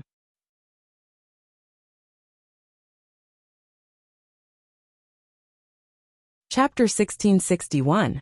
Mother. Li Chuiying felt very uncomfortable after being scolded by Hu Chunhua. She stopped him? Why did she stop him? Her brothers were standing up for her. Zhao Wenshui was in the wrong. What was wrong with teaching him a lesson? If she ran over to stop Zhao Wenshui after he was beaten, her two brothers would feel disappointed. Hu Chunhua's mouth was unforgiving. She scolded and rolled her eyes. Don't say that my second son doesn't treat you well. Look at you. You're the same. You don't care about your own man. Who do you expect to care about him for you? Seeing the injury on Zhao Wenshui's face, Hu Chunhua, as his mother, felt very uncomfortable. No matter how bad her son was, she should be the one to teach him a lesson. It was not someone else's turn to teach him a lesson. Hearing Hu Chunhua's defense, Zhao Wenshui felt a lot better. The people in old Zhao's family all defended Li Chuiying and scolded him. His mother loved him the most. Sometimes when a man treats you badly, you have to think about whether it's your own problem. How can a man treat a woman who doesn't care about her own man and doesn't care about him? Li Chuiying saw that Hu Chunhua was getting more and more insatiable. He wanted to refute, but Zhao Baoshan scolded him in advance. Zhao Baoshan's face was cold as he scolded Hu Chunhua. You only know how to protect your own son. Don't you know why your second son was beaten? You know what kind of bastard he did. Let's not talk about how he treated Jinger's mother and made her leave. Let's talk about what happened between him and Widow Qian. If your daughter was bullied like this and your son-in-law came back, would you beat him up? I think your second son should be taught a lesson like this. It was a good beating. It was worth it. If he didn't beat him up, he wouldn't have remembered this lesson. After Zhao Baoshan taught her a lesson, Hu Chunhua's arrogance was reduced by a lot. She could be arrogant in front of her wife, but she was afraid when Zhao Baoshan scolded her. How could she not understand the logic of Zhao Baoshan's words? But which mother would not protect her son and protect her daughter-in-law? Her heart ached when she saw Zhao Wenshui being hit so hard on the face. Mother, don't scold second sister-in-law. You can't blame second sister-in-law for this. Zhao Wenhua chimed in. Not only did he think that Zhao Wenshui deserved the beating this time, but he was also afraid that Hu Chunhua would drive Li Chuiying away again. Since that was the case, what was the point of having Zhao Wenhua go to Li Chuiying's maternal home to bring Li Chuiying back? He even got beaten up for nothing. Except for Hu Chunhua, the other members of old Zhao's family were more reasonable. After they took turns to scold Hu Chunhua, she was discouraged. Okay, I won't say any more. It's my fault. It's all my fault, okay? Hu Chunhua snorted softly, turned around, and went back into the house. Zhao Baoshan looked at Hu Chunhua's back as she left. His eyebrows twitched. He felt that old Zhao's family had so many discordant things because of Hu Chunhua. So what if she didn't say a few words? She would only be happy when the whole family was unhappy. Fortunately, there was no big conflict. When he went back, he would talk to her and tell her not to bully his wives. Second sister-in-law, you must be tired from the journey. Go back to the house and rest. You're tuning in to the Li Mei's Sword of Destiny YouTube channel. We're so grateful for your support, and don't forget to subscribe to join us on this incredible journey through captivating stories. Your generosity through donations truly makes a world of difference, as it's the primary source of revenue that allows me to expand and enhance this channel for you. Thank you from the bottom of my heart for being a part of this adventure.